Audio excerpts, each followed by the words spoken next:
पाबंदियाँ लग रही हैं, मगर अल्हम्दुलिल्लाह अल्लाह सलामत रखे उड़ीसा को कि उड़ीसा का जलसा आबाद है और सरसब्ज़ सुभान अल्लाह।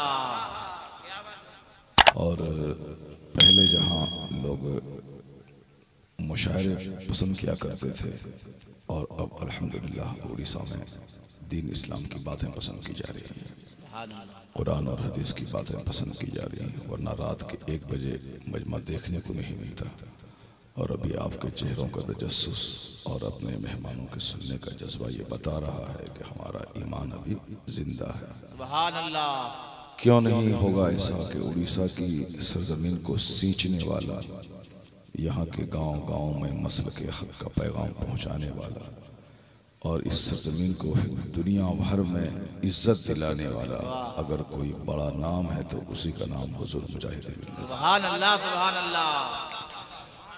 आज उड़ीसा को लोग देखना चाहते हैं, उड़ीसा आना चाहते हैं, भद्रक और धामनगर के जर्रे जर्रे की ज़ियारत करना चाहते हैं। सुभान अल्लाह।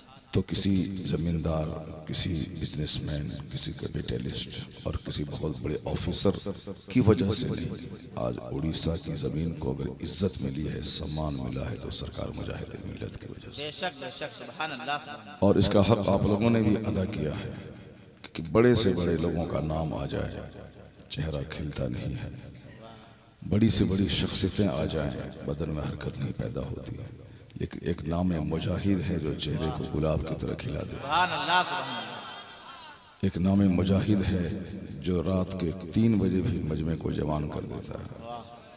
अभी आपने देखा कि शहनवाज हसन ने मुजाहिद मुजाहिद का जैसे ही उन्होंने रट लगाना नाम लेना शुरू किया, पूरा मजमा जो सोया था उसमें जैसे जान सी पड़ गई हो। सुभान अल्लाह। लोगों की ज़बान पे नारों की आवाज़ गूंजने लगी। वो एक मुजाहिद है। लोग समझते हैं कि मेरे बाप ने मुझको ज़मीन दी, मेरे ख़ानदान के लोगों ने मुझको उस गांव में पाला, परवान चढ़ाया, लेकिन मेरे ईमान की हिफाजत अगर किसी ने की है तो मुजाहिद मिल्लत का। बेशक। सुभान अल्लाह। सुभान अल्लाह। और ईमान सबसे बड़ी दौलत है। औलाद आज है, कल काम नहीं आएगी। क़यामत के दिन ये औलाद मुझसे भागेगी, जिसके लिए मैं नमाज छोड़ता हूँ, जिसके लिए मैं झूठ बोलता हूँ, जिसके लिए मैं अपने जिस्म का एक कतरा खून निचोड़ता हूँ, लेकिन क़यामत के दिन यही औलाद मेरा साथ नहीं देगी। यौम यफ़िर्रुल मर्अु मिन अख़ीही व उम्मिही व अबीही। आया है क़यामत के दिन के औलाद वालिदैन से भागेगी, माँ बाप औलाद से भागेंगे, भाई भाई से भागेगा, कोई किसी का पुरसाने हाल नहीं।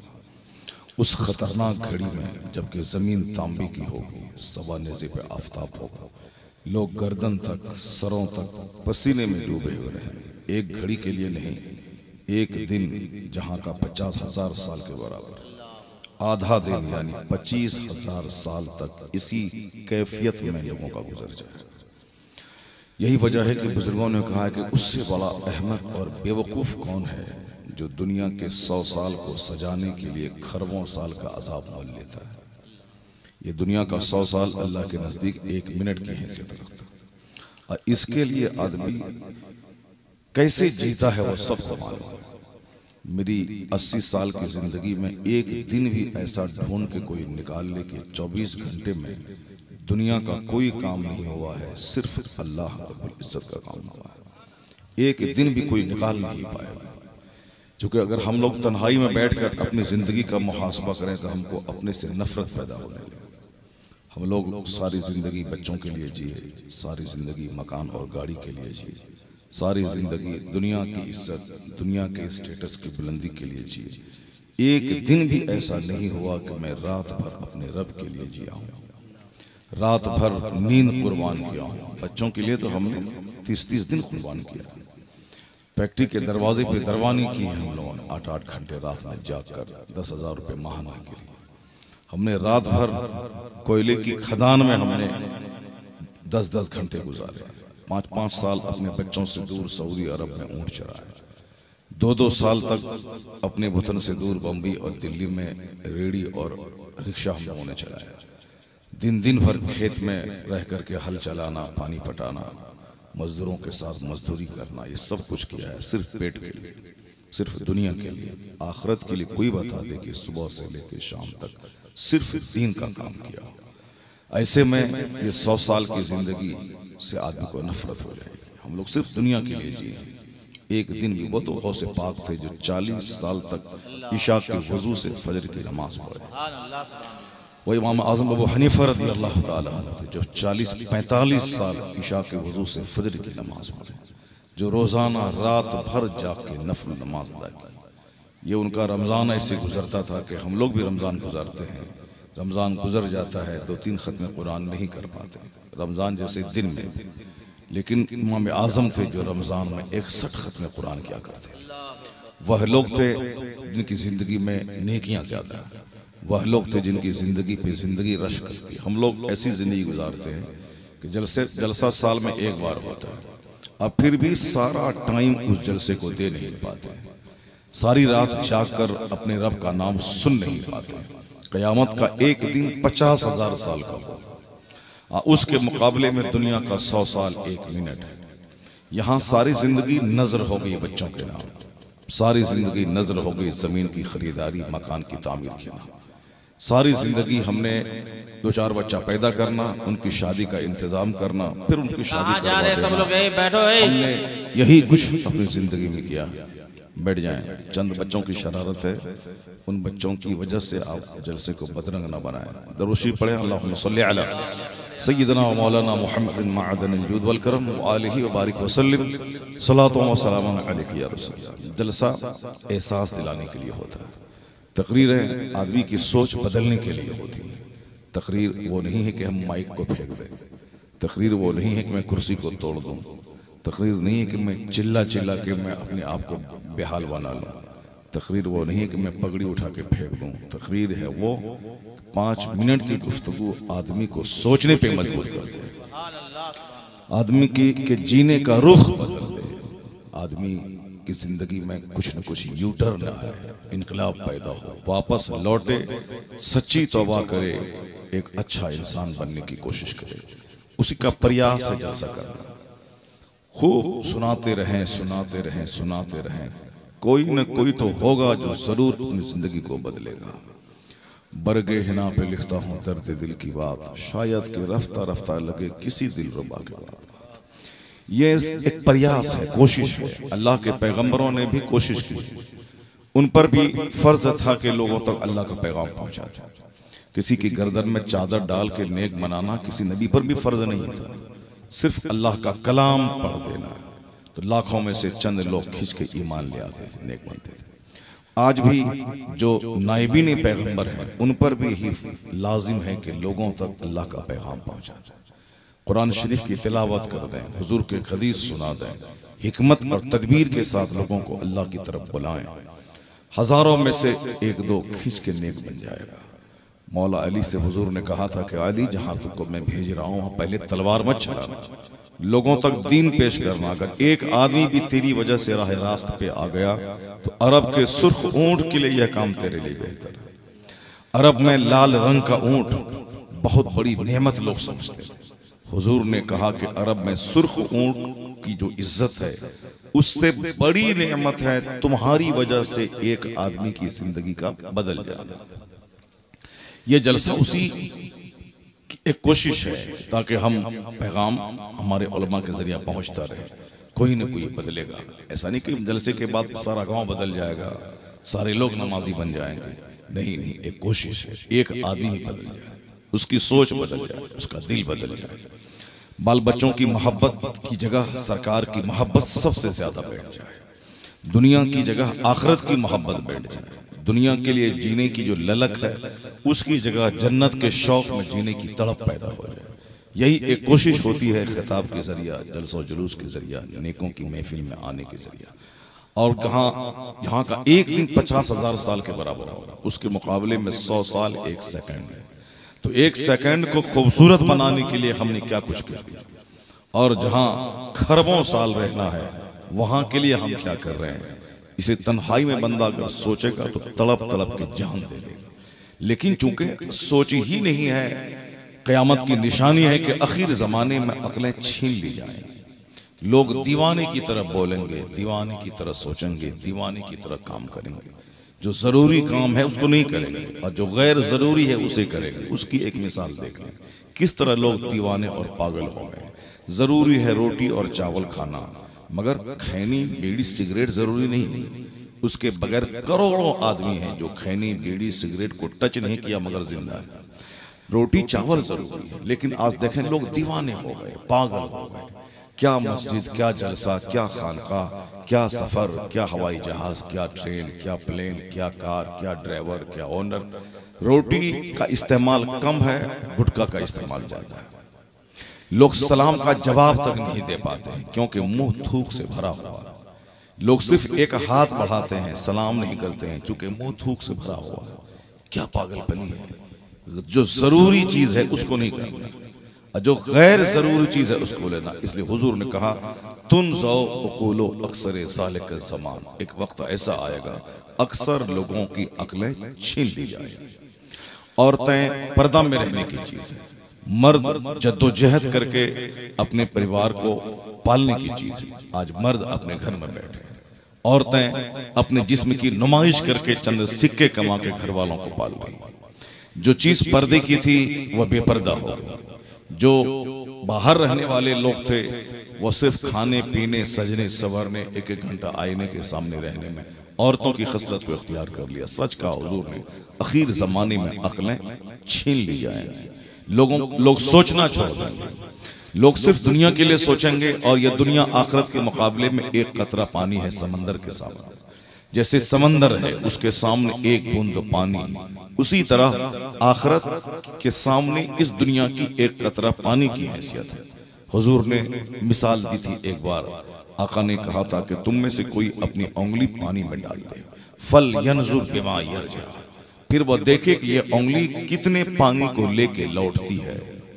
यानी समंदर में अपनी उंगली दाखिल कर दे, अब फिर वहां से उंगली निकालें, चंद कतरे पानी उंगली में। हुजूर ने कहा यही मिसाल इस दुनिया की आखिरत के सामने। आखिरत एक समंदर के माने में, दुनिया उसके सामने एक कतरा पानी। मेरी सारी कोशिशें उसी एक कतरा पानी के लिए सर्फ हो गई। सारी एनर्जी, सारी पढ़ाई, सारी लिखाई उसी एक कतरे पानी के लिए। हमने 30 साल तक इल्म हासिल किया ताकि मैं डीएम बन जाऊं। डीएम बनने के बाद 30 साल नौकरी की ताकि चंद पैसे कमा के बाल बच्चों को पालूं, छोटा सा घर बनाऊं, एक गाड़ी खरीदूं। 60-65 साल जिंदगी के खत्म हो गए पढ़ाई में और नौकरी करने में। 65 साल की उम्र का बूढ़ा हो गया। अब बाकी जो 2-4-10 साल है वो मौत के इंतजार है। यही जिंदगी खत्म हो गई। यानी साहब आप डीएम बने, इंजीनियर बने, प्रोफेसर बने, मकसद क्या है? जिंदगी गुजारना। उसके लिए 30 साल मेहनत है, 18 घंटे स्टडी किया, 15 घंटे पढ़ा। अब वहां 60 साल गुजर गए, अब मौत का इंतजार। अब उस दुनिया में कदम रखना है जहां का एक दिन 50,000 साल के बराबर हो। जिस तरह भी रात है ये फैक्ट है, उसी तरह ये बात भी फैक्ट है। जैसे मैं आज से 10 साल पहले मेरी दाढ़ी के बाल एक भी काला नहीं था, एक भी सफेद नहीं था, और आज दाढ़ी के बाल सफेद हो गए। जैसे आज से 25 साल पहले हम बिल्कुल 25 साल का जवान थे और आज 50 साल के हो गए। हम चाहे 50 करोड़ रुपए की दवाई इस्तेमाल करें, फिर भी मैं हमेशा जवान नहीं रह सकता। बुढ़ापा आना ही आना है, बाल सफेद होना ही होना है। लोग हजार झूठ लाए कि कौन कहता है कि मौत है, बिल्कुल झूठ बात है, गलत बात है। वो पागल और दीवाना है जो इस तरह की बातें करता है। मौत फैक्ट है, मौत हक है, मौत आके रहेगी। ठीक उसी तरह आखिरत हक है, मरने के बाद की जो दुनिया है वो सच है। वहां का एक दिन दुनियावी काउंटिंग के हिसाब से 50,000 साल का होगा, ये भी सच है। लोग हजार इनकार करें, लोग हजार बोले नहीं है, कोई आखिरत नहीं है, कोई जन्नत नहीं है, कोई जहन्नम नहीं है। ये उसी पागल की बात है जो बोले रात नहीं है। ये उसी पागल की बात है जो बोले दिन नहीं है। ये उसी पागल की बात है जो बोले कि हमको मौत नहीं है। जो चीजें फैक्ट हैं वो हकीकत है। जब हकीकत है तो कितनी बड़ी हिमाकत है कि एक कतरा पानी के लिए सारी एनर्जी खत्म हो गई, और जहां समंदर के माने दुनिया है वहां के लिए हमने एक दिन भी नहीं गुजारा, एक घंटा भी हमने नहीं गुजारा। अगर आप तन्हाई में बैठकर अपने अमाल का मुहासबा करेंगे तो अपने आप से नफरत पैदा हो जाएगी। यही एहसास दिलाने के लिए जलसा होता है, इसी एहसास के लिए तकरीरें होती है। इसी एहसास के लिए बंदा अपने मुर्शिद से मुरीद होता है। इसी एहसास के लिए अल्लाह के नेक बंदों के मज़ारात पे हाजिरी होती है। हमने उस हाजिरी को पैसा का रुख दे दिया कि वहां जाएंगे बेटा मिलेगा, बेटी मिलेगी, मकान मिलेगा, दौलत मिलेगी, अच्छा दामाद मिलेगा, घर बनाएंगे, इलेक्शन में जीतेंगे, ये और बात है। मगर वो फकीर जो सारी जिंदगी पेट भर के नहीं खाया, जिन्होंने सारी जिंदगी अपनी पीठ को जमीन पे लगा के ठीक से नहीं सोया, जिन्होंने वतन से बेवतन होकर एक बेचैन सी जिंदगी गुजार दी, दुनिया उनके पास आई, उसने दुनिया को तलाक दे दिया। तो जिसने दुनिया को तलाक दे के ये मकाम हासिल किया कि आज उनके बाजार पे बादशाहों की पेशानी झुक रही है, वहां दुनिया जा रही है, यह मकाम इसीलिए मिला कि उसने दुनिया को तलाक दे दिया, तब दुनिया उनके आस्थाने पे जा रही है। उसने जी भर के नहीं खाया, तब दुनिया उनके आस्थाने पे जा रही है। उन्होंने अपनी जिंदगी में बाल बच्चों को कभी बाल बच्चे की हैसियत से प्यार नहीं दिया, प्यार दिया सिर्फ इसीलिए कि बच्चों को प्यार देना हुजूर की सुन्नत है। बाल बच्चों को पाला सिर्फ इसीलिए कि नमाज के बाद सबसे बड़ा फर्ज हलाल रोजी की तलाश है। उन्होंने बाल बच्चे को इसीलिए एडजस्ट करके चला कि बाल बच्चों के लिए अच्छा आदमी वो है जो अपने बाल बच्चों के लिए अच्छा है, हुजूर के फरमान पे अमल करने के लिए। यानी सारी जिंदगी इबादतों की नजर हो गई उनकी, न जी भर के खाया, न जी भर के सोया, न जी भर के पहना, न जी भर के घूमा। तो जब दुनिया में आखिरत रुखी जिंदगी गुजारा तो अल्लाह ने वो इज्जतें दे दी कि जन्नत वहां मिलेगी, मकबूलियत यहां मिलेगी, शोहरत यहां मिलेगी, करोड़ों आदमी उनकी कब्र की मिट्टी से रोशनी हासिल करेंगे। यही वजह है कि जिन लोगों ने इस तरह से जिंदगी गुजारी अल्लाह ने उनको इज्जत दी, मकबूलियत दी। गौसे आजम पैदा हुए थे ईरान के ज़मीन, उन्होंने 18 साल की उम्र में अपना वतन छोड़ दिया, 80 साल की बूढ़ी माँ को त्याग दिया। माँ कहती रही कि बेटा जाओ, अब क़यामत के दिन मुलाकात होगी। बेटा वहां से चले। वतन छोड़ना कितना मुश्किल काम है, उन बच्चों से पूछिए जो दिल्ली जाने के लिए अपने गांव को छोड़कर भीगी पलकों के साथ घर से जाता है, अपने गांव के तरफ दीवार को गौर से देखता है, पता नहीं अब साल भर के बाद आए, 6 महीने के बाद आए। वतन छोड़ना बड़ा मुश्किल काम होता है, लेकिन जो क़यामत तक के लिए वतन छोड़ दिया, क़यामत तक के लिए अपनी माँ को छोड़ दिया, किस कदर माँ वो लाजवाब होगी जिस माँ ने ऐसा बेटा जन्म दिया है। बेटा कैसा लाजवाब होगा जिस बेटे ने माँ को अल्लाह के लिए कुर्बान कर दिया। चूंकि बेटा चाहता था कि मैं अपनी माँ के पास रहूं, लेकिन माँ ने कहा नहीं नहीं, जाओ, तुम्हें इल्म हासिल करना, तुम्हें दूसरों को रोशनी बिखेरनी, तुम्हें अल्लाह रब्बुल इज्जत का पैगाम आम करना। अब तुमसे मेरी मुलाकात क़यामत के दिन होगी। बेटा चला, माँ इंतकाल कर गई, बेटे को खबर नहीं। माँ के इंतकाल के कई महीने के बाद अब्दुल कादिर जिलानी को पता चला कि मेरी माँ मर गई है। अब फिर वो अब करे तो क्या करे, चूंकि वादा है कि उस वक्त तक नहीं आना है बगदाद से लौटकर जब तक कि तुम एक अच्छा आलिम बन के दीन का खादिम नहीं बन जाओ। 80 साल के बुढ़ापे में बेटे को डोनेट करना यह सबका काम नहीं था। अपने बेटे को निगाहों से दूर करना जबकि वह खिदमत की मोहताज है, मगर बेटे को अल्लाह की राह में वक्फ कर देना ये सबके बस का काम नहीं है। जब माँ ऐसी लाजवाब होती है, बाप लाजवाब होता है, जब बेटे में ऐसा जुनून रहता है, तभी उस खानदान का नाम करोड़ों आदमी के लिए एक इबरत निशान बन जाता है। आज सारी दुनिया गौसे आजम की कुर्बानी के पहलू को जान रही है कि वतन छोड़ना, इल्म हासिल करना, रात रात भर चिराग के सामने आंख जलाना, 70-70 दिन तक भूखा प्यासा रहना और उस्ताद के दरवाजे पे जाके उनकी चौखट पे रात गुजार देना, चिराग इसके सामने आंख रात रात भर जला के हजारों किताबों का मुताला करना, बाद में ना मुर्दों को जिंदा करना, 70 मुरीदों के घर जाना, 12 साल की कश्ती को लौटा देना, ये सब तो अल्लाह ने उनकी इबादतों का इनाम उनको दिया। कि इबादत का इनाम, करामत किसे कहते हैं? ताकि बंदा जान ले कि इन्होंने जो अपनी सारी जिंदगी डेडिकेट कर दिया, वक्फ कर दिया, इसका इनाम इसको क्या मिला। अगर अल्लाह के वली भी हमारी ही तरह दुनिया में रहें और मर जाएं, और हम भी शराबी पापी बेनमाजी बन के दौलत कमा करके मर जाएं, फिर दोनों में फर्क क्या रहेगा? अल्लाह शराबी को जलील करके बताता है कि गुनाह का अंजाम ये है। बेनमाजी के चेहरे का नूर छीन के अल्लाह बताता है कि तर्के नमाज की सजा ये है। अल्लाह रोजा छोड़ने वालों को ईद के दिन उनके चेहरे को काला बना के बताता है कि इबादत न करने का अंजाम क्या है। सारी जिंदगी हसरत मायूसी के साथ जीना, जो अल्लाह के लिए न जिए, अल्लाह उसकी जिंदगी से बरकतों से, औलाद से बरकतों को छीन लेता है। चेहरे का नूर छीन लेता है, उनके घर रोजी रोजगार से बरकतें छीन लेता है, औलाद की फर्माबरदारी छीन लेता है, नींद से सुकून छीन लेता है। आज सारी दुनिया दौलतों के अंबार पे बैठने के बावजूद सुकून के लिए तरस रही है। बीमारी ने दुनिया के चैन को छीन लिया, औलाद की नाफरमानी ने जिंदगी की लज्जतों को छीन लिया। दौलतों के अंबार पे बैठने के बाद फिर फिक्रे दुनिया ने मुझको अंदर से खोखला और बीमार बना दिया। हम एक सिक्के के लिए बहुत कुछ करने को तैयार हैं, वो सिक्का हासिल करने के बाद एक अलग सी मायूसी पैदा हो जाती है। पहले आदमी सोचता है घर बन जाए मजा मिल जाएगा, लेकिन घर बनने के बाद 10 नई ख्वाहिश जन्म लेती है। गाड़ी की, दूसरों के मुकाबले की। जब गाड़ी आ जाती है उससे बड़ी गाड़ी की ख्वाहिश आदमी को तड़पा देती है। जब एक छोटा सा मार्केट बना लेता है तो जब देखता है कि शहर में एक आदमी के पास 5 मार्केट है तो उसको अपना एक मार्केट खलने लगता है। ये उसके मुकाबले के लिए 5 मार्केटिंग कॉम्प्लेक्स बनाने का सपना देखता है और नहीं हो पाता है तो जहर खा के मर जाता है कि हम उसके सामने इन्फीरियर हैं, हम उनके सामने गरीब हैं। जिनका बाप हल चलाता था, ये पाँव में चप्पल तक नहीं थी, वो अगर 1 करोड़ के मकान का मालिक हो गया उसे तो 24 घंटे सजदे में रहना चाहिए कि मेरे बाप के पैर में चप्पल नहीं थी, ये अल्लाह तूने आज उसको करोड़ों का घर अता किया है। उसको तो सजदे से फुर्सत नहीं मिलती, लेकिन चूंकि उन्होंने दूसरे का मकान देख लिया कि मेरा मकान 1 करोड़ का है, दूसरे का 10 करोड़ का है। अब जब 10 करोड़ का देखा, अपना 1 करोड़ का मकान उसको कमजोर नजर आने लगा। अब उसके मुकाबले में वो जीने लगा। अब चेहरे का नूर खत्म हो गया, जिंदगी का सुकून खत्म हो गया। इसी तरह दुनिया के 90% लोग इसी मुकाबले में जी रहे हैं, इसलिए दुनिया बीमारी से भर गई, दुनिया बेचैनी से भर गई। दुनिया के लोग जिंदगी का सही मजा खो दिए। न अपने घर में मन लग रहा है, न समाज में मन लग रहा है, न शहर में मन लग रहा है, न बंबई में मन लग रहा है।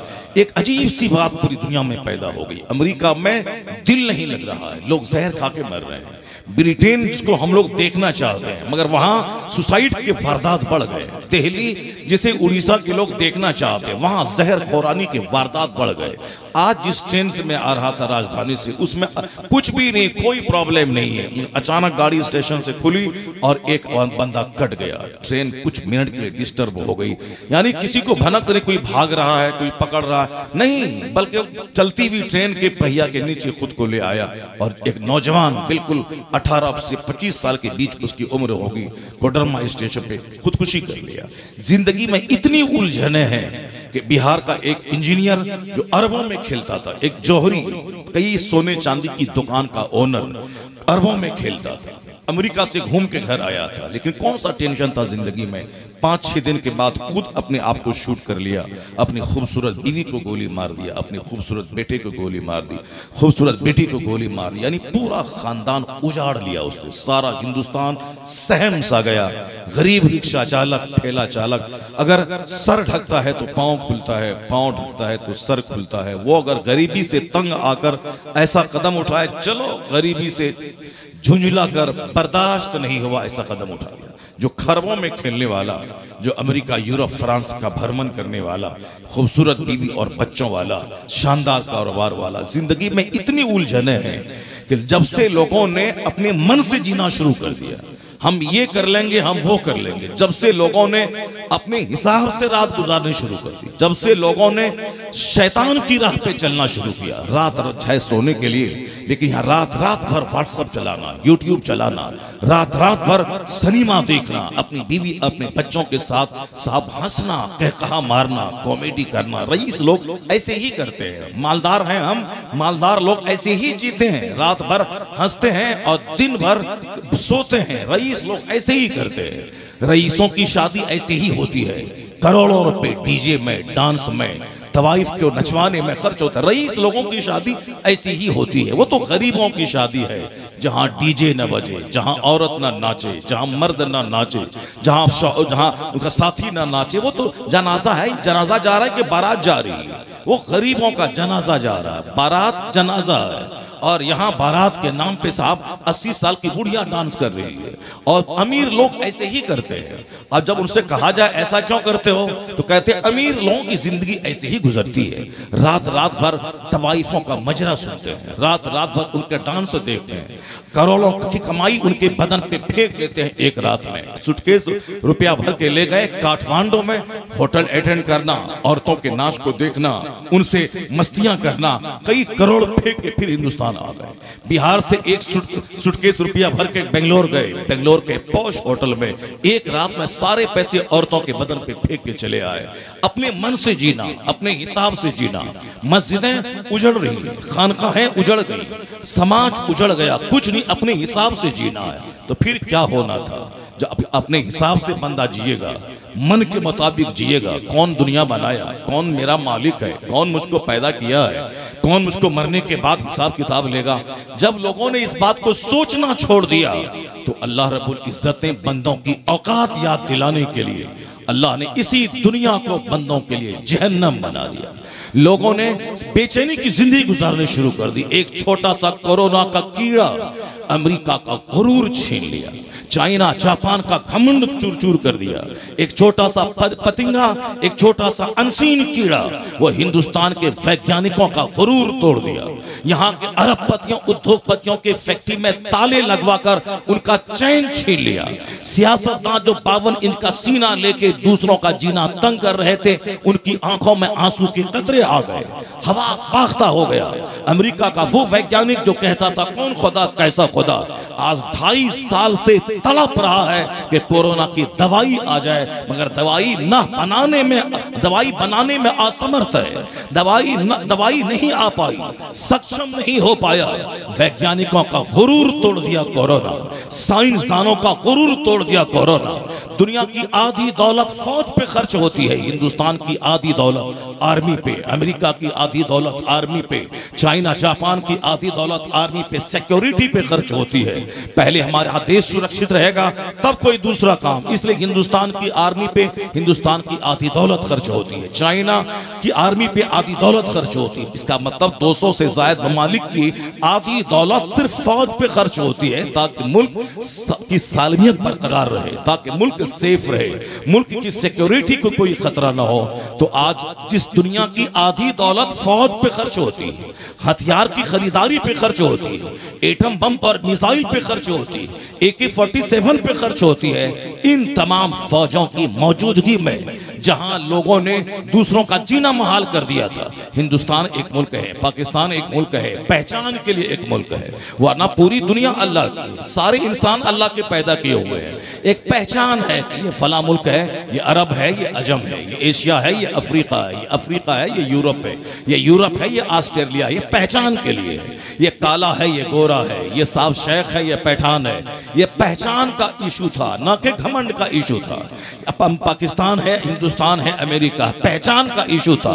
ये इस मुल्क का रहने वाला है, वो उस मुल्क का रहने वाला, मगर जमीन है सब अल्लाह की, आसमान है अल्लाह का। मगर लोगों ने इस पहचान के इशू को घमंड का इशू बना दिया कि हम अमेरिकी हैं और तुम जंगली है, हम अरबी हैं तुम जंगली है, हम मराठी हैं तुम उड़िया का मछेरा है, हम गुजराती हैं तुम बिहारी है, हम साहब तमिलनाडु के रहने वाले हैं और तुम झारखंडी है। यानी जो पहचान का विषय था उसको लोगों ने घमंड का इशू बना दिया कि हम तुमसे सुपीरियर है, मेरी जबान तुमसे सुपीरियर है। जैसे रंग का गोरा होना, काला होना पहचान का इशू था। एक मोहल्ले में 100 आदमी है, 100 आदमी में 100 का नाम मोहम्मद है। अब कौन कौन सा मोहम्मद है, इसी पहचान के लिए ये मोहम्मद इब्ने अब्दुल्ला है, ये मोहम्मद इब्ने अबू बकर है, ये मोहम्मद इब्ने फला है, ये फला का बेटा है। ये जो अंसारी, मंसूरी, नदाफ, जोलाहा, ये पहचान के लिए था, मगर हमने उन काफिरों का देखा देखी इसे घमंड का इशू बना दिया कि हम शेख हैं, हम पैठान हैं, हम अंसारी हैं, हम नदाफ हैं, हम उत्तर प्रदेश का है, तुम बिहार झारखंड का है, हम बंबई का है, तुम जंगल का है। जिस जो पहचान का इशू था उसको लोगों ने गुरूर का इशू बना दिया। आज जो हिंदुस्तान पाकिस्तान पहचान का इशू था, ये इस मुल्क का है, वो उस मुल्क का है, या इस नदी के इस पार का है, वो नदी के उस पार का है, ताकि पहचान बनी रहे कि कौन कहाँ का है, लेकिन इसको लोगों ने घमंड का इश्यू बनाया। मैं अमेरिका का हूँ, मैं तुझे मार दूंगा, मेरे मुल्क की 1 इंच जमीन तुमने छीनी मैं तबाह कर दूंगा। जबकि सारी जमीन अल्लाह की है और सारे इंसान आदम की औलाद है, और आदम की औलाद को अलग अलग रंगों में अल्लाह ने पैदा किया ताकि पहचान बाकी रहे, ताकि लोग अल्लाह की कुदरत को जाने कि वो खुदा मेरा एक इंसान से अलग अलग रंगों की औलाद पैदा कर दिया, एक आदमी से मुख्तलिफ जबानों के जानकार लोगों को पैदा किया। आदम अकेले हैं, उनकी औलाद ही दुनिया में क़यामत तक फैलेगी। आदम अकेले, उनकी औलाद आदमी है, तो आदम की औलाद सारे आदमी हैं, तो आदम की औलाद सारे आदमी हैं, तो फिर घमंड का इशू कहां हुआ? सबका बाप तो एक है, सब लोग पहचान के लिए हैं, दुनिया को कत्ल में झोंक दिया। इस जुमले ने आग लगा दी, इस जुमले ने हजारों आदमी को कत्ल कर दिया। लैंग्वेज मेरा तुमसे अच्छा है, और हमने उस लैंग्वेज का अपमान किया, हजारों खून की नदियां बह गई लैंग्वेज के नाम पे, जबान के नाम पे, स्टेट के नाम पे। असम में जो कुछ हुआ सबको मालूम है, तमिलनाडु में जो हुआ जबान के नाम पे सबको मालूम है, महाराष्ट्र में जो हो रहा है सबको मालूम है। इस दुनिया को जन्नत बनानी चाहिए लोगों को कि मेरा खुदा एक है, जमीन अल्लाह की है, मुझे अल्लाह ने इबादत के लिए पैदा किया है, मुझे इबादत करनी है। मगर इन नादान बंदों ने इबादत की जगह को ऐश की जगह बना दिया, शराब से दुनिया को भर दिया, ज़िना से दुनिया को भर दिया। समंदर के किनारे ये अब मुसल्ला बिछा के नमाज पढ़ने की जगह थी कि कैसा खुदा है अजीम कुदरत वाला मेरा, जो समंदर के किनारे बंबई जैसा हिंदुस्तान की आधी दौलत जहां रहती है, उस शहर को नदी के किनारे अल्लाह ने आबाद कर दिया। समंदर का पानी 10 फीट बुलंद हो तो सारा शहर बंबई समंदर की मौजों में गुम हो जाएगा, बंबई का नामो निशान नहीं रहेगा। तो समंदर का किनारा था अल्लाह के जलाल को याद करने की जगह, समंदर का किनारा था मुसल्ला बिछा के अल्लाह को याद करने की जगह। कैसा महान है मेरा खुदा जो समंदर के किनारे शहर अजीम को बनाया है, वो मेरा खुदा लाजवाब है। वहां सजदा करने की जगह थी तो समंदर के किनारे को ज़िना का अड्डा बना दिया लोगों ने, समंदर के किनारे शराब का अड्डा लोगों ने बना दिया। साहब अभी जो हम लोग अप्रैल मई जून से गुजर रहे हैं, यानी पढ़ जाए अभी आबले अकबर के बदन पे पढ़कर जो कोई फूंक दे अप्रैल मई जून, यानी अप्रैल मई जून की गर्मी कितनी मशहूर है, अगर कोई पढ़ के फूके तो अकबर बोलता है बदन पे आबले पड़ जाएंगे। तो यहाँ भी हमारा बदन जल रहा है, लेकिन यही पहाड़ है, काठमांडू पहाड़ है, यही इसी हिंदुस्तान में ऊटी है, इसी हिंदुस्तान में नैनीताल है, यहाँ गुलमर्ग है, कश्मीर है। अभी 10 दिन पहले मैं कश्मीर गया था, वहां पे साहब मोटा कंबल ओढ़ना पड़ा। अभी इस जहाँ के अलग बाजू में जम्मू है, जम्मू में बदन जल रहा है, वहां से 7 घंटे की दूरी पे पुंछ है, वहां साहब कंबल ओढ़ के सोना पड़ता है। यहाँ भी जम्मू है, बदन जल रहा है। वहां से 3 घंटे कार से जाए तो श्रीनगर है, जहां बर्फ गिर रही है, जहां बर्फ गिरती है, जहां 3 कंबल ओढ़ के सोना पड़ता है। बताएं कि यहाँ बदन जल रहा है और वहां थोड़ी ही दूरी पे बर्फ गिर रही है, वहां कंबल ओढ़ के सोना पड़ रहा है। तो जहां बदन जले और जहां बर्फ गिरे, उस बर्फीली इलाके के लोगों को तो चाहे कि खूब अल्लाह को सजदा करता इलाही, वहां बदन जल रहा है, यहाँ चैन से मैं कंबल ओढ़ के सो रहा हूँ, बर्फ गिर रही है, उसे और इंजॉय करना चाहिए और सजदा करना चाहिए। इलाही करोड़ों एहसान के तुमने खूबसूरत जगह मुझको अता किया है। उसी हिल स्टेशन को ज़िना का अड्डा लोगों ने बना दिया, या ज़िना का अड्डा बना दिया। जहाँ काठमांडू देखें, गुलमर्ग जाके देखें, डल झील को जाके देखें, मसूरी जाएं, नैनीताल जाएं, ऊटी पहाड़ पे जाएं, यानी जहां जहां नेमतें ज्यादा हैं वहीं वहीं लोगों ने ज़िना, शराब, जुआ से भर दिया। यह गोवा 3 तरफ से समंदर से घिरा हुआ छोटा सा स्टेट है। कभी जाएं बहुत अच्छा लगेगा, लगे जैसे हम विदेश में आ गए। जैसे कश्मीर जाने के बाद लगता है कि मैं जैसे विदेश में आ गया हूँ, गोवा जाने के बाद लगता है कि मैं जैसे विदेश में आ गया हूँ। नॉर्थ ईस्ट का इलाका है, नॉर्थ ईस्ट में सिक्किम, मेघालय, वहां जाएं, दार्जिलिंग के पहाड़ पे लगता है जैसे मैं हिंदुस्तान से बाहर आ गया हूँ। ऐसी खूबसूरत और शांत प्लीजेंट क्लाइमेट है, आबादी कम है, खूबसूरत जगह है, चारों तरफ पहाड़, चारों तरफ समंदर, नदी, नाले, डेजर्ट, झरना, बड़ा अच्छा लगता है। आप गोवा जाएं, कितनी खूबसूरत जगह थी, 3 तरफ से समंदर से घिरा हुआ था, वहां तो आराम से रहना था, खूब सजदा करना था कि चारों तरफ पानी है, बीच में टापू है, मैं यहाँ हूँ। लेकिन गोवा को लोगों ने शराब का अड्डा बना दिया। शराब सस्ती है पानी से ज्यादा। गोवा में एयरपोर्ट पे कदम रखें, चारों तरफ से शराब की बदबू आएगी।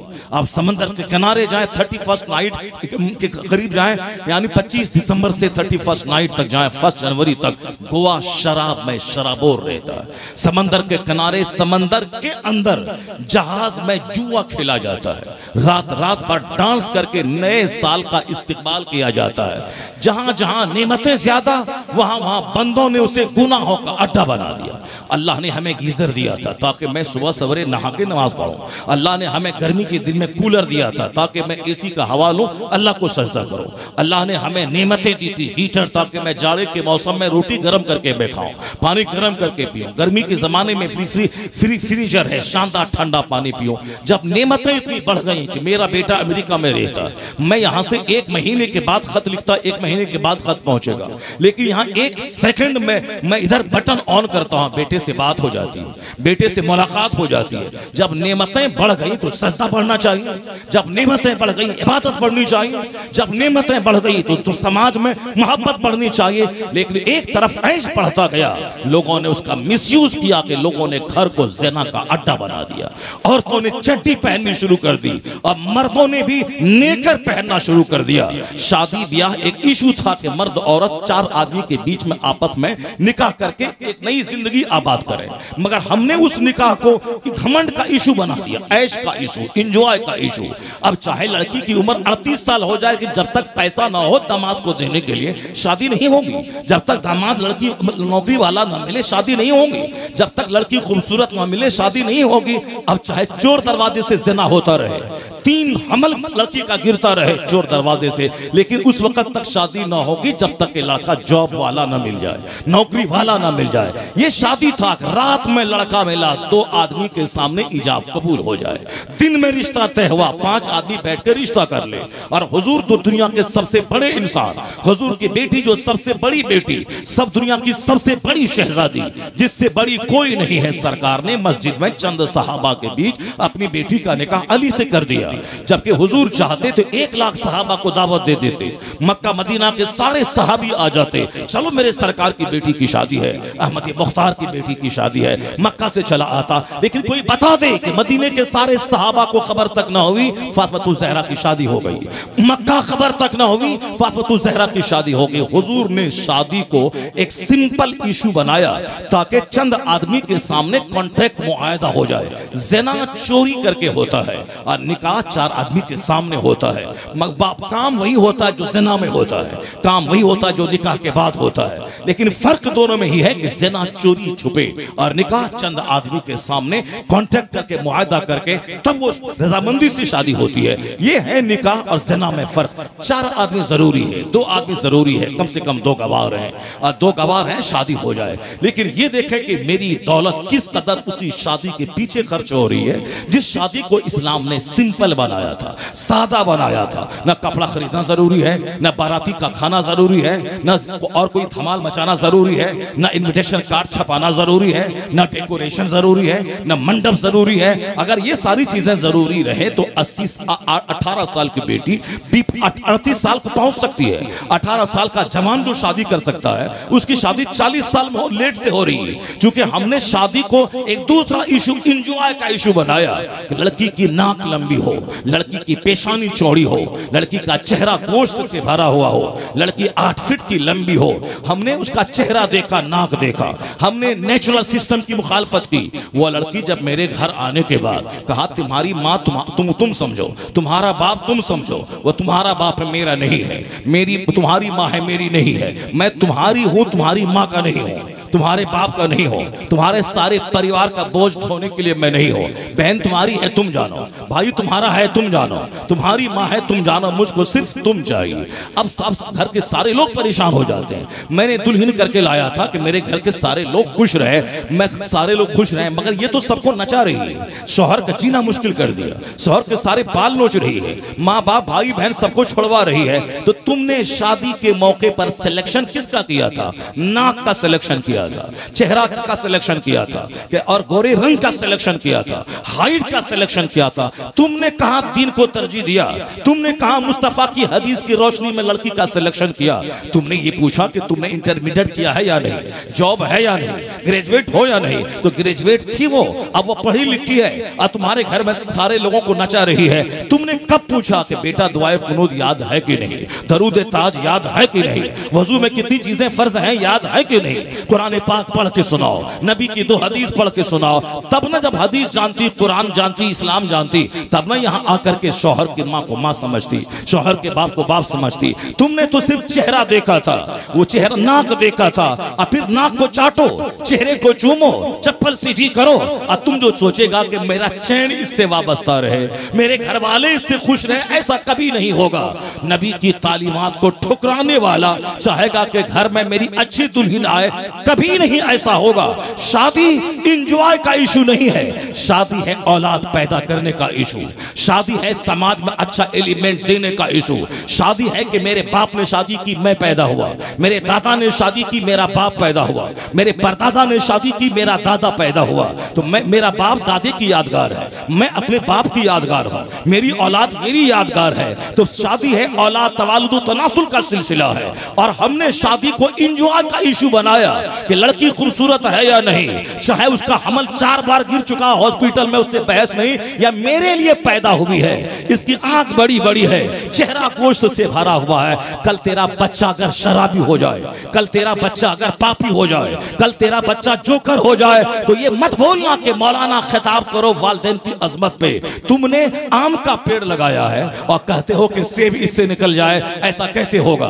कोई तकरीर उसे आम के पेड़ से सेब निकाल पाएगी? तुमने आम का पेड़ लगाया है और बोलता है कि इससे लीची फल जाए, 1 लाख तावीज बांध दो आम के पेड़ में, क्या उससे लीची फलने वाली है, उससे सेब निकलने वाला है? ऐसा नहीं होता है कि पेड़ लगाएं आम का और 4 तावीज डाल दें उससे लीची फलने लगे। हम खेत में बोएं गेहूं का बीज और उसमें से बासमती चावल निकल जाए, ऐसा नहीं होता है। कुदरत का कानून है, जैसी जमीन वैसी फसल, जैसा दरख्त वैसा फल, ये कुदरत का कानून है। हमने शादी को इंजॉय का इशू बनाया। जब औलाद बिगड़ गई, जब बच्चियां बिगड़ गई, औरत का पांव 10 बार फिसला था, उनकी बेटी का पांव 50 बार फिसलने लगा। ये मर्द 1 बार फिसला था, उनका बेटा महा फिसलन का शिकार हो गया। जाहिर सी बात है, ब्लड रंग लाता है, खून रंग लाता है, दूध की धार के साथ माँ का कैरेक्टर बच्चों में जाता है।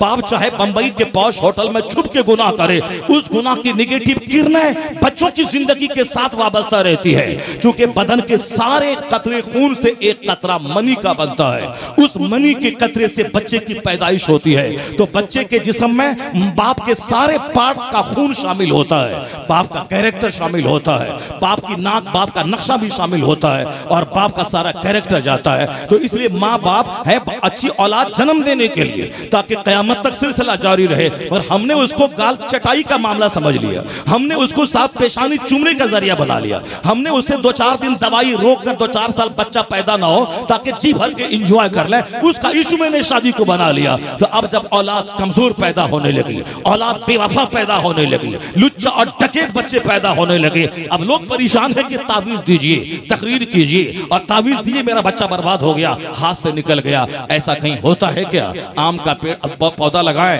और तावीज दीजिए ताकि कटहल निकल जाए, आम तावीज दी ताकि वहां से गेहूं, वहां से साफ चावल, बासमती चावल निकल जाए, गेहूं के पेड़ में और धान के पेड़ में गेहूं निकल जाए, ऐसा नहीं होता। जैसी जमीन वैसी फसल, जैसा दरख्त वैसा फल, कुदरत का कानून है। जब माँ हो फातिमा जैसी और बाप हो अली जैसा, तो बेटा हसन और हुसैन पैदा होता है। कुदरत का कानून है। नारे रिसालत मसलके आला हजरत फैजाने सरकार मुजाहिदे मिल्लत खलीफा ताजुल शरीयत। कुदरत का कानून है कि जब बाप हो अल्लाह से डरने वाला, रात भर नमाज पढ़े और दिन भर जिहाद करे, थोड़ा सा खा ले, थोड़ा सा सो ले, तो बस यही है उनकी जिंदगी। और अगर खिलाफे तकवा कोई कदम उठे तो उस दाग को धोने के लिए माफी की तलाश में 10 साल बाद की नौकरी करे, और फिर उसके बाद जब माफी ना मिले, लूली लंगड़ी अपाहिज गूंगी बेटी से शादी की शर्त रख दे, ब्याह कर तब माफी होगी। दूसरा नौजवान होता तो कह देता जुर्म छोटा सा था और ये सजा इतनी बड़ी है, लूली लंगड़ी को मैं सारी जिंदगी अपने साथ रखूं, लेकिन वहां माफी इसी शर्त पे ठहरी है। तो लड़के ने देखा कि आखिरत अपार समंदर के मालिक, दुनिया चंद दिन की, चलो ये मुसीबत बीवी चंद दिन की रहेगी, मगर अल्लाह के सामने दागदार बन के तो नहीं जाएंगे। ये गुनाहों का दाग यहीं धुल जाए, यहीं दुनिया ही में सजा मिल जाए। ये ऊंची सोच है। जो आदमी गुनहगार हो वो सोचता दुनिया ही में खाने पीने की तंगी मिले ताकि गुनाह का दाग धुल जाए, यहीं मकान बनाने की तंगी मिले ताकि गुनाह का दाग धुल जाए, यहीं बीमारी आ जाए 2 4 10 20 ताकि जब जब मैं तड़पूं मेरा गुनाह धुल जाए और आखिरत में मैं बेदाग होकर अल्लाह के सामने जाऊं। लेकिन नहीं, यहाँ अच्छा खाना, अच्छा सेहतमंद रहना, दवाई की मार है, कपड़े की भरमार है। दुनिया में कोई मुसीबत में नहीं रहना चाहता कि बीमार हुआ चलो गुनाह धुलेगा, गरीब है चलो गुनाह धुलेगा, कारोबार तंग हुआ चलो गुनाह धुलेगा। नहीं नहीं, ये कारोबार तंग हुआ 10 दरगाहों पे जाके रोना पीटना शुरू किया ताकि कारोबार दोबारा अरूज पे आ जाए। बीमार पड़ा 50 दवाई खा ली और दरगाहों पे जाके भीख मांगने लगे ताकि अच्छा हो जाए। जबकि हुजूर ने कहा था गरीबी और बीमारी तेरे हक में बेहतर है, मगर तुम उसको नापसंद करता है। और यही कुरान शरीफ में सूरह बकरा में आया है कि कुछ चीजें ऐसी हैं जिसको तुम लाइक करता है वह तेरे लिए नुकसानदेह है, और कुछ चीजें ऐसी हैं जिसको तू नापसंद करता है वह तेरे लिए फायदामंद है। यानी मौत तेरे लिए फायदामंद है, मौत मोमिन के लिए तोहफा है। लेकिन हम मौत को आज बोझ समझने लगे कि जल्दी नहीं मरूं। हमारे लिए गरीबी एक तोहफा है। गरीबी में हज फर्ज नहीं होता, गरीबी में ज़कात फर्ज नहीं होती, गरीबी में सदक़े फित्र वाजिब नहीं होता। और जिस पर ज़कात फर्ज है, 1 करोड़ ज़कात में निकल रहा है, वह 50 लाख निकाल दे और बाकी उस पर 1 रुपया नहीं निकाला तो सारा माल उसका नापाक हो जाएगा। उसे पाई पाई का हिसाब करके ज़कात देना होगा। उम्मत मोहम्मदिया के गरीब 500 साल पहले जन्नत चले जाएंगे और मालदार को हिसाब के लिए रोक लिया जाएगा। तुमने माल कहां से कमाया, तुमने माल किस रास्ते में खर्च किया, तुमने रात कैसे गुजारी, तुमने दिन कैसे गुजारा। हज फर्ज हुआ था 10 साल पहले और 10 साल के बाद तुमने हज क्यों किया, हज में ताखीर क्यों की। ज़कात निकली थी 2 करोड़ और तुम्हारा 2 रुपया ज़कात का छूट क्यों गया। हिसाब किताब में बंदा लगा रहेगा और उम्मत मोहम्मदिया के गरीब 500 साल पहले जन्नत चले जाएंगे। तो जो मालदारी मुझे पेचीदगी में डालने वाली है, जो सख्त हिसाब लेने वाली दिलाने वाली है, हम उसी मालदारी के पीछे पागल हो गए। जबकि गरीबी में आदमी हल्का फुल्का रहता है, बीमारी में गुनाहों के दाग मिटते हैं। मगर लोगों को गरीबी नहीं चाहिए, लोगों को बीमारी नहीं चाहिए, लोगों को खुशहाली चाहिए। इसीलिए सारी तवज्जो दौलत जमा करने पर, इलाज कराने पर और मौत की याद से गफलत में जीने में सारी जिंदगी मेरी नजर हो गई। जरा गौर से सुनेंगे कि कैसा था वो नौजवान जो रात में इबादत करना, दिन में जिहाद करना और खिलाफ तकवा एक काम हुआ, उस दाग को धोने के लिए 10 साल बाद की नौकरी करना। फिर उलूली लंगड़ी अपाहिज गोंगी बेटी की शर्त रख दी गई निकाह की, उसको कबूल कर लेना। चलो गोंगी अंधी लूली लंगड़ी दुनिया की मुसीबत है, दुनिया एक कतरा पानी है, अपार समंदर की तकलीफ से तो मैं बच जाऊं, अल्लाह के सामने बेदाग बन के जाऊं। उन्होंने कहा जब माफी की शर्त ये कबूल कर लिया, माँ का हमने शादी कर लिया, अल्लाह के लिए उस लूली लंगड़ी को उन्होंने एक्सेप्ट किया, अल्लाह के लिए। और जब शादी की रात में कमरे में दाखिल हुआ, हुस्न जमाल की देवी को देखकर दंग रह गया। अल्लाह के लिए सौदा किया था, अल्लाह के लिए मुसीबत को उठाया था। और जो रब के लिए मुसीबत उठाता है, नुकसान उठाता है, अल्लाह उस तिजारत को ढेर दिन के लिए नहीं, उसको बड़ी नेमतों में तब्दील कर देता है। वह नौजवान रब से सौदा किया था, खुदा की खातिर उस लूली लंगड़ी को उन्होंने निकाह कर लिया था, मगर अल्लाह ने उस लड़की को एक नेमत खैर मतरकबा बना दिया। वो जब वहां से पलटा, उसके बाप के पास कहा हाँ वो तेरी बीवी है, घबराओ मत। मैंने जो कहा था लूली लंगड़ी अपाहिज गोंगी, उसका ये सेंस था, गुनाहों का मुंह नहीं देखा इसलिए अंधी है, जबान कोई खिलाफ बात नहीं वो इसीलिए गोंगी है, हाथ से गुनाह नहीं हुआ है इसीलिए लूली और लंगड़ी है। या बताएं कि वह नौजवान सजदे में सर रख दिया होगा, इलाही तेरा करोड़ों एहसान कि मैंने तेरे लिए इस मुसीबत को उठाया और तूने उस मुसीबत को एक बड़ी नेमत में तब्दील फरमा दिया। लड़का जब हो ऐसा रात दिन इबादत करने वाला, लड़की ऐसी हो कि सर से आंचल तक न खिसका, चेहरे पर अजनबी मर्द की नजर न पड़ी, सारा जिस्म गुनाहों से सेफ है। जब लड़की ऐसी लाजवाब हो, लड़की मिसले जमीन के होती है, लड़का उसमें बीज डालने वाला होता है। जब जमीन लाजवाब हो और बीज डालने वाला लाजवाब हो तो उसी का बेटा वलियों का सरदार अब्दुल कादिर जिलानी पैदा होता है। ऐसा नहीं होता है कि मैं नमाज छोड़ता रहूं, मैं गुटखा खाता रहूं, मैं सिगरेट दबाता रहूं, मैं रोजा छोड़ता रहूं, मैं नमाज छोड़ता रहूं और मेरा बेटा वली हो जाए, मेरा बेटा कुतुब हो जाए, मेरा बेटा फरमाबरदार हो जाए, कभी नहीं होगा। यहाँ तो वली का बेटा शैतान, यहाँ तो साहब बड़े बड़े पीर का बेटा जोकर। जाहिर सी बात है, जो दूसरों को समझाया अपनी बीवी को नहीं समझाया, अपने बच्चों को नहीं समझाया, अपने बच्चों को हदीस कुरान नहीं बताया। पैसा है मुरीदों का और बेटी कॉलेज में पढ़ रही है चड्डी पहनकर। पैसा है गरीब मुरीदों का और बेटा साहब अंग्रेजों की औलाद बल्कि ब्रिटेन में पढ़ रहा है। न नमाज है, न रोजा है, न सरकार की सुन्नतों पे अमल है। यानी पैसा लेना है रब के नाम पे और खर्च करना है बच्चों को शैतान बनाने के नाम पे, और अपने घर में कोई दीन नहीं है। अब बच्ची बिगड़ जाए, औरतें बिगड़ जाए, औलाद बिगड़ जाए तो 100% कसूर उसका है जो दूसरों को समझाने का बीड़ा उठाया और अपने घर के लोगों को हदीस नहीं सुनाया। औलाद बिगड़ जाएगी ही, और फिर उसके बाद तमन्ना रखें कि बेटा मेरा कुतुब और अब्दाल हो जाए। जब बेटा बिगड़ जाता सर पकड़ के रोएं, टेंशन में आ जाएं, एक दर्जन बीमारी में चले जाएं, बोले हाय मेरी औलाद क्यों बिगड़ गई। कुदरत का कानून है, जब दुल्हन अच्छी हो और जब लड़का अच्छा हो, उन दोनों के मिलन का रिजल्ट अच्छा होता है। जब बाप हो सैयद गयासुद्दीन जैसा और माँ हो तहज्जुद गुजार उम्मुल खैर, तो उसी का बेटा 90 लाख काफिरों को मोमिन बनाने वाला मुबल्लिग आज़म हिंदुस्तान मोइनुद्दीन अजमेरी पैदा होता है। जब बाप हो सैयद अहमद अली बुखारवी और माँ हो सैयदा जुलेखा, 80 साल की उम्र उस समाज में रही, मगर अजनबी पड़ोसी ने चेहरा तक नहीं देखा।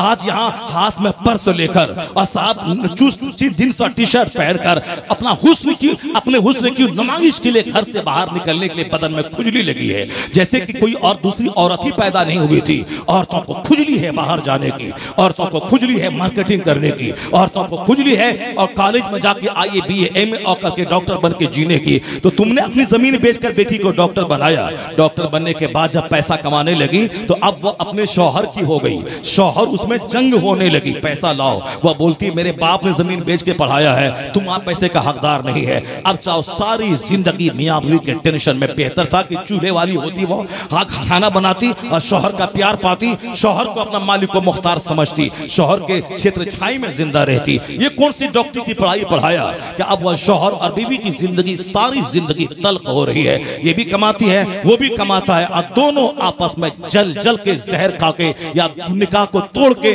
खुला लेके अलग अलग रास्ता इख्तियार कर रही है। कौन सी तालीम थी जो आदमी को जानवर बना दिया? कौन सी शिक्षा दिलवा दी जिससे कि समाज में आग में जल रहा है? कौन सी ऐसी तालीम दे दी? लाका बाहर मोटरसाइकिल से बीवी को स्कूल छोड़ने गया, ये बाहर वेट करता है ताकि क्लास टाइम ओवर हो जाए और अंदर में मीटिंग चल रही है। इनकी बीवी साहब वहां के प्रिंसिपल के साथ मस्तियां कर रही है, हंसी मजाक है, हैंड शेक है और आराम से मस्तियां, शौहर के साथ गुस्से से मिलना है। महीना खत्म होने के बाद तनख्वाह मिली 70,000 रुपये, पैसा मेरे पास लाओ, ये काम करना। कहा नहीं, बहुत जरूरी काम है, मुझको करवाना है। नेचुरल सिस्टम के खिलाफ जब होगा, निकाह टूटेगा, खुला होगा, तलाक होगी, लड़ाई होगी और दारुल कज़ा में इस तरह के लाखों कैसे जाएंगे। लड़का भी डीएम था, लड़की भी डीएम थी, मस्त जिंदगी गुजरती, लेकिन नहीं, वहां तलाक की अर्जी दाखिल होगी इदारे शरिया में, हमें ये शौहर नहीं चाहिए। क्यों नहीं चाहिए? हो सकता है ड्राइवर से दिल लग गया होगा, हो सकता है किसी हॉकर से दिल लग गया होगा, हो सकता है किसी चपरासी को दिल दे दिया होगा, तब ना डीएम शौहर अच्छा नहीं लग रहा है, किसी दूसरे ड्राइवर को दिल दे दिया होगा। यानी पैसों की फरावानी के जुनून में हमने अखलाक को भूल लिया, हमने नेचुरल सिस्टम को फरामोश किया कि अमीर लोग ऐसे होते हैं, लज्जतों की तलाश में जो बुनियाद थी वो गलत हो गई। 80 साल की जुलेखा जिसकी कब्र है एम्स के पास अदचीनी दरगाह जहां है, वहां आज भी दुआएं कबूल होती है। दुआओं की कबूलियत के लिए वह जगह इक्सीर है, वह आज भी जाके दुआ करे, दुआ कबूल होती है। महबूब इलाही पाबंदी से अपनी वालदा की कब्र पे जाते थे। वह वालदा ऐसी थी जो अपने बेटे निजामुद्दीन को दही और चूना खिला के टेस्ट करती थी, उसे सत्तू बांध के जंगल भेजती थी, आलिम बनाने के बाद जाओ वहां नफ्स को मारो। जब वहां से बेटा आता उसको दही खिलाती, जब कहता निजामुद्दीन के मैं दही खा रहा हूं, का बेटा और जंगल में जाओ और मुजाहिदा करो। जब वहां से लौट के आता महीना 2 महीना के बाद उसे चूना खिलाती। जब वह कहने लगा कि मैं दही खा रहा हूं, चूने को दही बोला, तब मां कहती है कि बेटा अब तेरा काम हो गया। यानी जब तक जबान की लज्जत बाकी है, दही और चूने का फर्क है, उस वक्त तक इबादत का मजा नहीं चख पाएगा। पाएगा। और जब ज़बान की लज्जत खत्म हो गई, चूना को तू दही कह रहा है, अब तेरा काम बन गया। अब राह सुलूक तुझ पे तेरे ऊपर खुल जाएगी। अब विलायत का दरवाजा खुलेगा। नफ्स जब तक है, अच्छा खाने, अच्छा पीने, अच्छा पहनने की ख्वाहिश, मार्फत का दरवाजा बंद रहता है। कैसी ऊंची माती, 80 साल की उम्र तक अजनबी मर्द ने चेहरा तक नहीं देखा।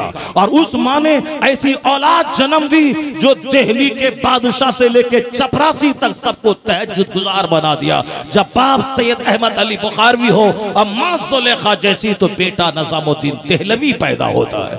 जब बाप हो लाजवाब और माँ हो 17 पारे कुरान की हाफिजा, तो बेटा नायबे गरीब नवाज कुतुबुद्दीन बख्तियार काकी पैदा होता है। और जब बाप हो मुफ्ती नकी अली खां जैसा और माँ हो तहज्जुद गुजार, तो बेटा अहमद रजा खां पैदा होता है। और जब बाप हो अहमद रजा खां और माँ हो इबादत गुजार, तो बेटा मुफ्ती आजम हिंद पैदा होता है, बेटा हुज्जतुल इस्लाम पैदा होता है। और जब बाप हो हुज्जतुल इस्लाम और माँ हो इबादत गुजार, तो बेटा मुफस्सिर आजम हिंद इब्राहिम रजा खां पैदा होता है। और जब बाप हो इब्राहिम रजा, 1 लाख मुरीदों की मौजूदगी में मुरीदों के माल पे ललचाई निगाह न डालने वाला, फक्र फाका से रहने वाला, अपने माल से शागिर्दों मुरीदों की खिदमत करने वाला, और औरत हो ऐसी लाजवाब, सर से लेके पांव तक नेकी का पुतला, मुफ्ती आजम हिंद की बेटी, और ज़ौरतन अपने सारे ज़ेवरात को गिरवी रखकर मंजर इस्लाम के मुदर्रिसिन की तनख्वाह दिलाने वाली। जब माँ हो ऐसी लाजवाब और बाप हो जाहिद और दादा हो हुज्जतुल इस्लाम और नाना हो मुफ्ती आजम हिंद और परनाना परदादा हो आला हजरत, तो उसी कोख का बच्चा अख्तर रजा का अज़हरी ताजुल शरिया। नारे तकबीर, नारे रिसालत, मसलके आला हजरत फैज़ाने सरकार मुजाहिदे मिल्लत। जिंदगी गुजारे जोकरों की तरह। जब बेटी दूसरे मर्दों से प्यार करके भाग जाए, खानदान की नाक कटाए, सीना पीटे कि ऐसा क्यों हो गया। घर में हो कहकहा, घर में हो कॉमेडी, घर में हो ऐश की जिंदगी। नमाज का वक्त कब आया कब गया, न बीवी को पता, न शौहर को तो पता, न बच्चों को पता। और उसके बाद जब बेटी लुट गई, जब बेटा लुट गया, तो अब सीना पटकते हैं कि मैंने ये क्या कर दिया। नहीं होगा ऐसा, नेचुरल सिस्टम है, कुदरत का कानून है। कुदरत का कानून है कि जैसी जमीन वैसी फसल, जैसा दरख्त वैसा फल, जैसी माँ वैसी औलाद, जैसा बाप वैसी औलाद। सिर्फ चर्चा करने से काम नहीं होगा। जब तो रऊफ या स्टेट का मालिक था, वो तो शहजादा था, वह तो रईस खानदान में जन्म लिया था। उसे तो चाहिए था कि सुबह एक लिबास पहनता, शाम एक लिबास पहनता। उसे तो चाहिए था सुबह अमेरिका में रहता और शाम ब्रिटेन में गुजारता। जो जहां हद निगाह तक जाए उसकी अपनी जमीन थी, जमींदार कहलाता। लिबास चेंज करता, इंजॉय करता, मस्तियां करता, डॉक्टर इंजीनियर बनने के लिए ऑक्सफोर्ड जाता, कैम्ब्रिज जाता। अगर कैम्ब्रिज से अगर डॉक्टर बन के भी आ जाता, चंद सिक्के कमा के जिल्लत की जिंदगी गुजार के मर गया होता। लेकिन वह रऊफ या स्टेट में पैदा होने वाला बच्चा, वह फकीरी में बादशाहत में फकीरी करने वाला, वह अपनी दौलतों का इस्तेमाल दिन की खिदमत के लिए करने वाला, अपनी सारी जिंदगी इबादतों की नजर कर देने वाला, बादशाहत में सादा सिंपल खाना पीना, सादा कपड़ा पहनने वाला। उनके सीने में भी जज्बात था, उनके दिमाग में भी ख्वाहिशात थी, लेकिन ख्वाहिशात को पांव के नीचे रौंद कर जो सादगी का, जो सुन्नत का, जो शरीयत का रास्ता इख्तियार किया, अमीरी में फकीरी की, फकीरी में बादशाहत की, उसका बाप जरूर जाहिर सी बात है। जब रुफिया स्टेट का मालिक, जब उसकी माँ हो तहज्जुद गुजार जाहिदा आबिदा, जब बाप हो 5 वक्ता नमाजी, दौलतों के अंबार पे बैठने के बावजूद जिंदगी में ऐश को दाखिल होने नहीं दिया, शराब को दाखिल होने नहीं दिया, मस्तियों को दाखिल होने नहीं दिया। जब बाप हो स्टेट का मालिक, उसके बावजूद नमाज न छूटे। जब माँ हो एक स्टेट की मलका, उसके बावजूद हाथ से तकवा का दामन न छूटे। जब माँ इस क्वालिटी की हो और बाप उस क्वालिटी का, उसी का बेटा अब्दुल रहमान नाम का मुजाहिदे मिल्लत पैदा होता है, हबीबुर रहमान नाम का मुजाहिदे मिल्लत पैदा होता है। इसलिए कि बादशाहों के घर में वली पैदा नहीं होता, रईसों के घर में वली नहीं पैदा होता। होता, लेकिन जब शौहर हो हारून रशीद जैसा और बीवी हो मलके सफेदा जैसा, तब उसकी औलाद नुमाया कारनामा अंजाम देती है। तो बादशाहों के घर में जहां तकवा हो, अल्लाह का डर हो, जहां जाहिदाना जिंदगी हो, उसी खानदान का बेटा मुजाहिदे मिल्लत पैदा होता है। जब माँ लाजवाब हो, जब बेटा लाजवाब हो, तो औलाद का अच्छी पैदा होना तय है। यहाँ मस्तियां हैं, ऐश है, औलाद को उजड़ जाए कुछ भी हो। लड़की के सिलेक्शन में शरीयत को हमेशा मलहूज़ खातिर रखें, शादी और ब्याह में सुन्नत को हमेशा मलहूज़ खातिर रखें। ऐसा नहीं कि मैं जो चाहूंगा हो जाएगा, ऐसा नहीं होता। ये दुनिया अल्लाह की है, अल्लाह मेरा मालिक है। वो हम 1 मिनट में जिंदा रहूंगा या नहीं रहूंगा ये मुझको खबर नहीं है। मौत हयात रब के हाथ में है। जब मेरी जिंदगी मेरे हाथ कंट्रोल में नहीं है, तो फिर औलाद के लिए अपनी जिंदगी तबाह करना ये कौन सी कमाल की बात है। औलाद को मकान छोड़ के जाए, औलाद को जमीन छोड़ के जाए, मकान दुकान जमीन की बात है, औलाद को जन्नती छोड़ के जाओ, औलाद को नमाजी छोड़ के जाओ, औलाद को नेक छोड़ के जाओ। दूर दूर तक दिमाग के किसी कोने में नहीं है। जमीन मकान, इंजीनियर, डॉक्टर, प्रोफेसर, साइंटिस्ट यही बनाना है। अब बच्चा डीएम बनने के क्रम ही में मर गया। इस कोरोना काल में हजारों बच्चे जो डीएम बन रहे थे मर गए, हजारों बच्चे जो ITI पढ़ रहे थे मर गए, हजारों बच्चे जो साहब अच्छे एडवोकेट बनने वाले थे रास्ते ही में मर गए। तो हमने तो पढ़ाया लिखाया, हमने तो झूठ बोल के दौलत कमा के बच्चों को पढ़ाया, बच्चों को जिंदगी नहीं दी। जब बच्चों को जिंदगी नहीं दे सकता है, फिर बच्चों की हवस, बच्चों के खाने के बारे में क्यों सोचता है, बच्चों की दौलत के बारे में क्यों सोचता है। अगर खूब दौलत देनी है तो पहले जिंदगी दे दे, और जब जिंदगी नहीं दे सकता है तो फिर बच्चों की रोजी के बारे में क्यों फिक्रमंद होता है, बच्चों की रोजी के बारे में क्यों अपनी जान को पिघलाता है। जब जिंदगी तुम्हारे हाथ में नहीं है तो फिर रोजी भी तेरे हाथ में नहीं है। तो बच्चों को नमाजी बना दे, नेक बना दे। अल्लाह जो जिंदगी देगा वही मेरे बच्चों को रोजी भी देगा। यह तरीका है, जो जिंदगी देने वाला है वही रोजी देने वाला है। लेकिन ये हिमाकती के चक्कर में अपनी आखिरत को बर्बाद कर रहे हैं। वो माँ बाप खुश नसीब हैं जो औलाद को जमीन दे ना दे, नमाजी छोड़ के मर जाए। औलाद को डीएम वकील बनाए ना बनाए, उसको दीनदार बना के सुन्नतों का आमिल बना के चला जाए। आज मेरा घर बिगड़ गया, खानदान बिगड़ गया, हालात बिगड़ गए, सिर्फ मनमाने ढंग से जीने का नतीजा है। मुस्तफा की शरीयत पर ना चलने का नतीजा है, फिल्मी स्टाइल की लाइफ गुजारने का नतीजा है। सिर्फ दुनियादारों का मुकाबला है। हमने कभी दीनदारों का मुकाबला नहीं किया। वह तहज्जुद पढ़ता है तो मैं चाश भी पढ़ूं, वह चाश पढ़ता है मैं इशराक भी पढ़ूं, वह नमाज पंजगाना पढ़ता है मैं 50 रकत नमाज नफल पढ़ लूं। वह साहब ज़कात निकालता है 1 लाख, मैं इतनी दौलत कमाऊं कि मेरी ज़कात 5 लाख निकलने लगे। वह साहब 10 गरीबों को कपड़े बांटता है तो मैं 25 गरीबों को कपड़े बांटूं। ये दौलत, ये नेकी का मुकाबला नहीं है। मुकाबला है खाने का, मुकाबला है मकान का, मुकाबला है कपड़े का, मुकाबला है गाड़ी का। अब अगर वह 1 दर्जन बीमारी में घिर गया, औलाद ने नाक कटवा दिया, बेटा किसी काफिरा के साथ भाग गया, बेटी किसी काफिर के साथ भाग गया, तो 100% कसूर उस माँ बाप का है जिसने बच्चों को पैसा देने का सोचा मगर दीन नहीं दिया। आज हजारों बेटियां हमारी काफिरों के साथ भाग रही हैं, उलमा चीख रहे हैं, मशाइख चिल्ला रहे हैं, लोग कहते हैं घर पे कंट्रोल रखो। नहीं, बल्कि बेटियों को आजादी, बेटों को आजादी। दीन के नाम पे घर में 5 मिनट भी मेरे पास टाइम नहीं है।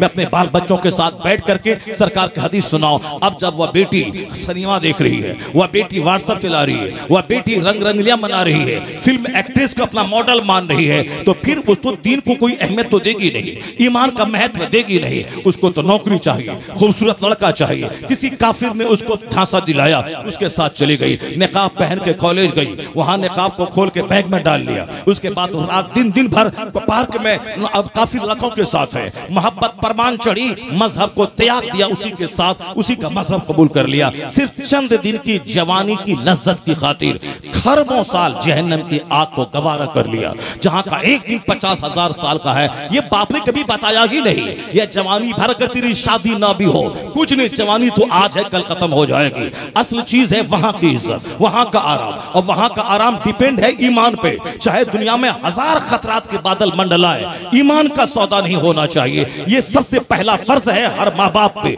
जो औलाद को बता दे आखिरत की बात और दुनिया की बात, और ईमान का महत्व बता दे।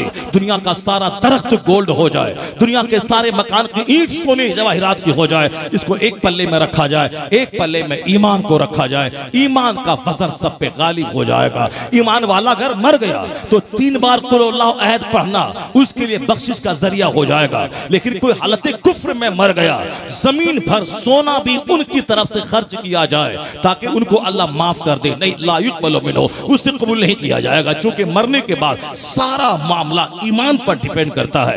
कुरान खानी हो, चाहे चहल्लुम हो, तीजा 40वां हो, दुआए मग़फ़िरत हो, कपड़ों और खाने की तक़सीम हो, कुछ भी हो, हालत ईमान में जो मरा है उसके लिए ही सदका फायदामंद होगा। अगर कोई हालत कुफ्र में मर गया तो अब चाहे जमीन भर कोई जवाहिरात खर्च करे, उनकी तरफ से कुछ भी कबूल नहीं होगा। जन्नत का सारा मामला ईमान के साथ खास है। अब चाहे दुनिया में अरबों में खेले, ईमान के साथ नहीं गया।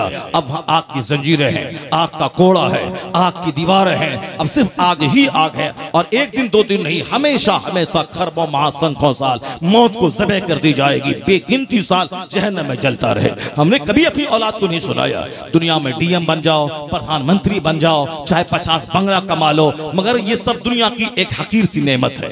असल नेमत है जन्नत का इनाम, जहाँ की एक बालिश की जगह दुनिया माफिया से बेहतर है, जहाँ का एक जर्रा एक धूल दुनिया माफिया से बेहतर है। ताकि बेटा डीएम बने, कर्मों में खेले, फिर भी इसे एक हकीर नेमत, इसको एक जर्रे नाचीज समझे। नजर जन्नत पे रहे, नजर वहां की हूर पे रहे, नजर वहां की गिलमान पे रहे, नजर वहां के ऐश पर रहे, नजर वहां पे रहे, तब बंदा यहाँ रह के वहां की तैयारी करेगा। वरना तो हमने दुनिया के बारे में बताया कि फला आदमी पढ़ा लिखा करोड़ का घर बना लिया, अब उस बच्चे के दिमाग में जुनून चढ़ गया, मुझे भी पढ़ना लिखना है, चाहे औरतों को सीजरिंग करवाना पड़े, चाहे जानवर बनना पड़े, मगर पैसा कमा के करोड़ का घर बनाना है। इसलिए डॉक्टर जानवर हो गया, चूंकि बाप ने उसकी गुट्टी में पैसा पिलाया है। इंजीनियर जानवर हो गया, पैसे के पीछे पागल, तो कुत्ते की जिंदगी बसर कर रहा है। पुलिस वाला महीना है 1 लाख और 10 रुपए की खातिर ट्रैफिक पुलिस वाला दूसरों के सामने जलील होकर भीख मांगता है, सब्जी वाले के सामने। क्यों? इसलिए कि दिमाग में पैसा बच गया है और इसका जिम्मेदार बाप है जिसने पढ़ने का मकसद पैसा कमाना, इंजीनियर बनने का मतलब पैसा कमाना, डॉक्टर बनने का मतलब पैसा कमाना। आज अगर मिनिस्ट्री में मंत्रालय में बैठकर अगर वहां इंसान की शक्ल में जानवर हो, यह कसूर माँ बाप का है। डीएम की कुर्सी पर बैठकर पैसे का जुनून चढ़ा हुआ है, आदमी का लिबास हटाकर वह डकैत का लिबास पहना है, कसूर उसके बाप का है। इंजीनियर की सूरत में अगर कोई जानवर है, सड़क नहीं बनी, इंजीनियर ने साइन किया, सड़क बन गई और मटेरियल अच्छा इस्तेमाल हुआ है, वह इंसान की शक्ल में जानवर दरिंदा भेड़िया है, जो सड़कों जो अवाम के खजाने का गलत इस्तेमाल करने वाला, पब्लिक की जान को खतरे में डालने वाला। ऐसे ही भेड़िए को बाप जन्म दे रहा है, जो पुल नहीं बना, पुल रजिस्टर पे पुल बन गया, साहब नॉर्मल उसको सिजरिंग करवा दिया, सिर्फ पैसे के जुनून में। चूंकि बाप माँ ने बताया है पढ़ने का मकसद पैसा कमाना। कब किस माँ बाप ने बताया है डॉक्टर बनना तो एक बहाना है, असल में पब्लिक की खिदमत करना ये निशाना है। इंजीनियर बनना तनख्वाह तो मिलेगी ही, गलत कदम कभी ना उठाना, एक कलम गलत कभी ना चलाना, वरना इज्जत खतरे में पड़ेगी और फिर दूसरों की जिंदगी खतरे में पड़ेगी। उस जिंदगी पे लानत है जो जिंदगी दूसरों के लिए फायदा बख्श ना हो, दूसरों को नुकसान खसारे में डाल दे। बाप अगर बेटों की गुट्टी में ये पिलाता, अखलाक पिलाता, किरदार पिलाता, तो बेटा चाहे अमेरिका में क्यों न रहे या हिंदुस्तान किसी दफ्तर में क्यों न रहे, माँ बाप की नसीहत को दिमाग में हमेशा बच्चा रखता है और माँ बाप की नसीहत पर अमल करके वो करोड़ों की भीड़ पर बैठने के बावजूद आदमियत का दामन हाथ से नहीं छोड़ता है। यहाँ 100% कसूर हमारा है कि हमने बच्चों की तरबियत ही नहीं की, हमने घर में माहौल ही नहीं पैदा किया। अब हमने उसका मॉडल पेश किया, किसका मॉडल? जिसके घर में ऐश है, जिसके घर में 10 कमरे में 10 टेलीविजन है, जिसके घर में कहका और कॉमेडी है, वो है आदमी। हमने उसको सम्मान दिया, हमने उसका चर्चा किया घर में, जबकि कुरान पाक की रोशनी में तो जन्नती की पहचान क्या बताई गई है और जहन्नमी की क्या पहचान बताई गई है। हमने कभी कुरान नहीं पढ़ा। कुरान शरीफ में आया है कि जब जहन्नमी को जहन्नम में डाला जाएगा, यानी जब एक इंसान इस दुनिया की मुख्तसर जिंदगी गुजारने के बाद जब वहां जाएगा और जहन्नम में जब जाएगा तो पूछा जाएगा क्या करते थे दुनिया में कि जहन्नम में आ गए, क्यों तुम जहन्नम में अब खरबों साल जलोगे, आखिर क्या करता था ये? उसके बारे में कुरान कहता है, जवाब दिया जाएगा, इन्नहु काना फी अहलिही मसरूरा, ये अपने अहलो अयाल में मस्त रहता था, अपने बाल बच्चों में इतराता रहता था, हमेशा कहकहा का माहौल था। आज हम वही चाहते हैं, इसी पढ़ाई पढ़े मेरा बच्चा कि हमारे घर में कभी गरीबी का साया ना पड़े, हमारा हाथ हमेशा दूध और चावल में डूबा रहे, हमारे घर में हमेशा कोई सी चीज की कमी ना रहे। एक टेलीविजन ढूंढे तो 10 टेलीविजन मिले, एक फ्रिज तलाश करें तो 5 फ्रिज मिले, एक वॉशिंग मशीन खोजें तो 10 वॉशिंग मशीन मिले, एक जूता खोजें तो 1 दर्जन जूता मिले, हमारे घर में 1 मोबाइल नहीं 50 मोबाइल मिले, किसी चीज की कोई कमी नहीं रहे। इसी की जुस्तजू में इंसान भेड़िया बन रहा है, इसी की जुस्तजू में इंसान अपनी औकात से नीचे गिर रहा है, इसी की जुस्तजू में बंदा अपने समाज, मोहब्बत, रिश्तेदारी सब को त्याग करके सिर्फ पैसे के पीछे पागल हो रहा है। वो रिश्तेदार है तो है रहे, सलाम तक नहीं है, कलाम तक नहीं है। हाँ, उसको बेटी अगर देना है, उसका बेटा इंजीनियर बन गया है 2 लाख कमाने वाला, तब 50 बार सलाम दागना है, दूसरों से सलाम भेजवाना है। और अगर रिश्ता अगर कबूल नहीं किया तो अब आमना सामना होने के बाद भी सलाम नहीं करना है। मतलबी सलाम तो है, मगर सलाम इबादत समझ के सलाम करना, सुन्नत समझ कर सलाम करना, सवाब की खातिर सलाम करना, वो खत्म हो गया। यहाँ है कि मतलब है तो 50 बार सलाम दागना है, मतलब निकला तो पहचानना तक नहीं है, मतलब ही निकला पहचानना तक नहीं है। मतलबी, खुद गर्ज, सेल्फिश समाज के लोग वहां मोहब्बत मिलेगी, वहां जीने का मन करेगा। इसीलिए तो देहात में जो 10 पढ़ा लिखा वो शहर भागता है, उस शहर में जो पढ़ा लिखा वो महानगर भागता है, जो वहां पढ़ा लिखा वो विदेश भागता है। हिंदुस्तान के बेशुमार पढ़े लिखे लोग जिनके पास दौलत है, जो ब्रिटेन जा सकते हैं, वो ब्रिटेन चले गए, नॉर्वे चले गए, ऑस्ट्रेलिया चले गए, वहां सुकून है। हिंदुस्तान में हंगामा है, वहां अमन है, पैसे हैं तब ना ऑस्ट्रेलिया जाना है। बेटा इंजीनियर बना अमेरिका में 25 साल से है, वहां की नागरिकता मिल गई तब ना बाप वहां से इंडिया छोड़ के जाना चाहता है। यहाँ देहात छोड़ के तुम नगर जाना चाहता है, अब कोई इंडिया छोड़ के अमेरिका जाना चाहता है, क्योंकि सुकून नहीं है जिंदगी में, मारे मारे फिर रहा है, यहाँ से वहां, वहां से वहां, यहाँ से वहां, समाज रहने के काबिल नहीं रहा। इस्लाम कहता है जगह मत बदल, समाज मत बदल, वरना जहां भी जाएगा तेरा किरदार साथ रहेगा, तेरी एटीट्यूड साथ रहेगा, तेरा किरदार तेरे साथ रहेगा, तेरी मनोवृत्ति तेरे साथ रहेगी, तेरा अखलाक तेरे साथ रहेगा। तो फिर जहां भी जाएगा, अगर तू दरिंदा है तो वहां भी दरिंदा ही रहेगा, वहां भी जानवर ही रहेगा। फिर उस समाज को तू दरिंदों का समाज बना देगा। तो जगह मत बदल, गांव मत बदल,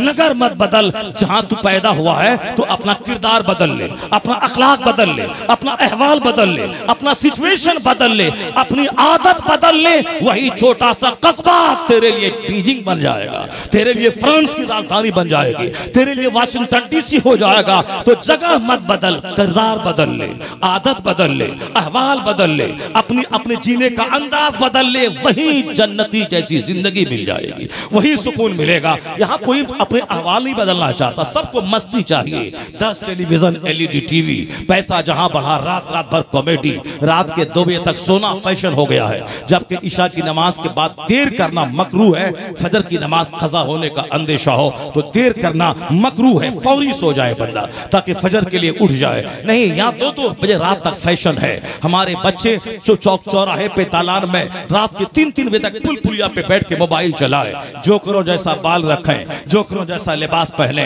मुंह को गुटखा से भर लें, कान को तार से भर लें और मोबाइल चलाएं रात के 3-3, 4-4 बजे तक। रात भर कुत्ते भौंकते हैं और रहमत का फरिश्ता जब आता है तो कुत्ता सो जाता है, नदी के नाले में, किनारे में, बीच सड़क पे, राख के ढेर पर, और मुर्ग रात भर खामोश रहता है। और जब रहमत के फरिश्ते आते हैं जमीन पे, उसे देख के मुर्ग बांग देने लगता है। मुर्ग का बांग देना तस्बीह पढ़ना है, सुभान अल्लाह पढ़ना है। तो आप बताएं कि मेरे बच्चों की आदत है मुर्ग जैसी है या कुत्तों जैसी है? रात भर कुत्ते हुल्लड़बाजी करते हैं और फरिश्तों के आने का टाइम हुआ तो राख के ढेर पे कुत्ते सो जाते हैं। उसी तरह मेरे बच्चों की आदत है ना फरिश्तों जैसी नहीं, ईशा के बाद फौरन सो जाए, तहज्जुद के टाइम में उठ जाए, सहरी के वक्त में जाग जाए, रहमत के फरिश्तों के आने का टाइम हुआ अब इस्तिगफार करें। नहीं, रात के 3 बजे तक गुटखा खाना, मोबाइल चलाना, उसके बाद मुर्दार बन के जूता पहने सो जाना, फिर दिन के 11-12 बजे उठना आंख मलते हुए। ये मुसलमान का बच्चा है कि यहूदी का बच्चा है? ये मुसलमान का बच्चा है कि किसी हिंदू का बच्चा है? ये मुसलमान का बच्चा है कि किसी क्रिश्चियन का बच्चा है? समझ में नहीं आता कि मुसलमान लड़का किसे कहें और क्रिश्चियन किसे कहें। दोनों का कैरेक्टर एक जैसा है,